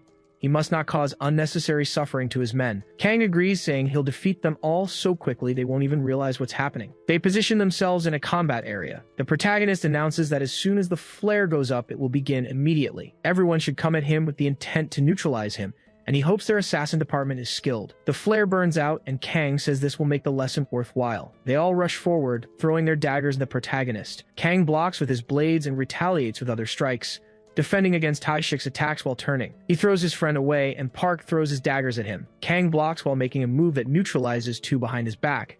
He raises his sword high with the Heavenly Demon's technique. Taishik lunges over Kang's head, using his unique skill to retrieve his weapons. Kang blocks the strike, asking if he really thought he'd fall for such a feat. His friend grins and vanishes immediately after, leaving only a few stealth weapons behind. Kang manages to dodge the kunai, but they were attached to a wire. Those wires then begin to glow. The other squad members descend along them with their weapons to defeat the protagonist. Kang grins and uses the first form of the Heavenly Demon's triple sword. One of the assassins tries to activate his Charlotte's Web. The protagonist finishes his attack and cuts the wires. Tiles are lifted from the ground and wires pierce through them. Kang prepares to face 3 assassins at once. He notices one behind him who seems a bit hesitant. He thinks he was almost caught by that and leaps into the air. Either way, he'll find out who owns Charlotte's Web. He moves quickly. The assassin realizes she's been spotted and tries to move. Kang neutralizes her with a swift move. My star pupil, Lee Sia. Lee tells him he's truly terrifying. But don't think this is a one-on-one fight. The protagonist takes the 2 blades, imbuing them with demonic energy. Then he uses the second form of the Heavenly Demon's swordsmanship. The assassins are completely shocked as they try to resist the power. Kang finishes his attack, neutralizing everyone, and comments that using 2 blades doubles the effect. He walks forward right after and says it was an incredible sight to see. Taishik moves his hand and gets up, saying he thought he was going to be defeated. Kang asks if they can end it there. His friend asks what more this guy wants, but the protagonist says no, it's time to clean up the mess and get out of there. Taishik says he handled everything. He asks if he dreamed of conquering the world or something. But Kang asks what kind of nonsense that is. Wondering how he could conquer the world, Taishik says one hero is enough, and an enemy capable of making him use 100% of his power doesn't exist. The protagonist decides to finish the tower and heads to the room. Taishik tells all his subordinates to get up because it's over. They wake up wondering when they were defeated as they didn't even notice. Each one is sure they lasted longer than the others. Kang asks if he kept his promise. Taishik tells him to call again next time, as it will improve his staff's skills. Suddenly, an alternate history tower calls for Kang Yu-sung. He's surprised that Lieutenant General Kilgore is asking for his collaboration. Kang says he's so shameless, and Taishik asks what's wrong. The protagonist thinks that if he refuses, a tower break could occur. So he says that now that he's warmed up, he wants a real fight. That's why he's heading to America after organizing his inventory. Taishik asks where he's going, and Kang enters the tower's alternate history. His friend wonders what kind of trouble he's thinking of now. Thanks to the efforts of a necromancer in 1940 BC, the dictatorial Pochi Empire achieved a historic victory against the Kitten Nation. General Kilgore yells that it's absurd, as he doesn't believe in the breaking of the wings of freedom. Kang asks since when he's been so interested in the world inside the towers, and Kilgore asks about him. He wants to know how he got there, as he's sure this tower isn't connected to South Korea. Yu-sung asks how he can say that after begging for his help, but the general knows nothing about it. He asks if he looks like someone who would ask for his help, and the monarch of clowns notifies him that he's got him again. He then bursts into laughter because of this, and Kang realizes the request for help was fake. He admits he made a mistake and apologizes. But he asks what he's supposed to do. The tower summoned him, so he had to come no matter what. The system says it's too early to give up. Those armed and fighting the enemies of freedom are looking for an opportunity. Kilgore says that either way, he's grateful for the help, even if this is just a world inside the tower. As someone raised in a nation of freedom, forgiveness is not an option until the end. Kang simply accepts. Kilgore says he has no doubt about how good he was, so this time they'll team up. The protagonist says that of course in a moment like this, he'd just shut up and cooperate. The protagonist will be moved to the story's origin point in a few seconds, and says he is torn in the face of global destruction. But in the face of a tyrant, everyone unites and sings "We Are the World."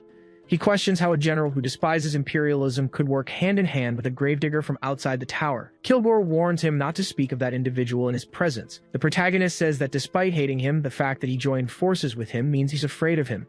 Then he should try betraying him one more time. In a command room, people thank the gods because the players from the sky have descended. Kang says God bless them, and Kilgore shouts for them to state their affiliation. He commands everyone's attention. He then asks for the captain, who introduces himself as Lieutenant Aldo Pitt, current commander of the guerrilla unit, part of the Kitten Nation's forces. Kang wonders how they ended up here instead of a military camp and questions what this place even is. Kilgore yells at Lieutenant Aldo to report the current situation, and he explains that the soldiers of the Pochi Empire have surrounded their base. Yu Sung says that was to be expected and thinks they are in the middle of enemy territory. Elsewhere, he comments that the enemies are not necromancers. Aldo says that they are mostly elite troops, so they are positioned right in the middle, but these guys weren't messing around. Kilgore replies that they can drag this out all they want. However, they only have one mission, surprising everyone. Their sole purpose was to defeat every last one of them. He then begins to explain the plan to everyone. They would go out and stop every enemy that crossed their path. He orders them not to hesitate, demanding a complete and decisive victory. Outside, the system notifies that the elite army was surrounding the camp. Kilgore holds a shield high while wielding his firearm. The people are impressed by his skill. Kilgore asks what they're doing. They should follow him as his shield will protect them all. Then the soldiers begin to open fire on the Pochi army. Kang comments that it's great to be free and grabs his 2 daggers. Kilgore seemed to be enjoying himself during the confrontation. The protagonist looks at the roof and uses his dark energy to teleport behind the soldiers. He attacks quickly with his weapon. Kilgore slams a soldier to the ground with a powerful strike. He looks up to where the protagonist is hovering overhead.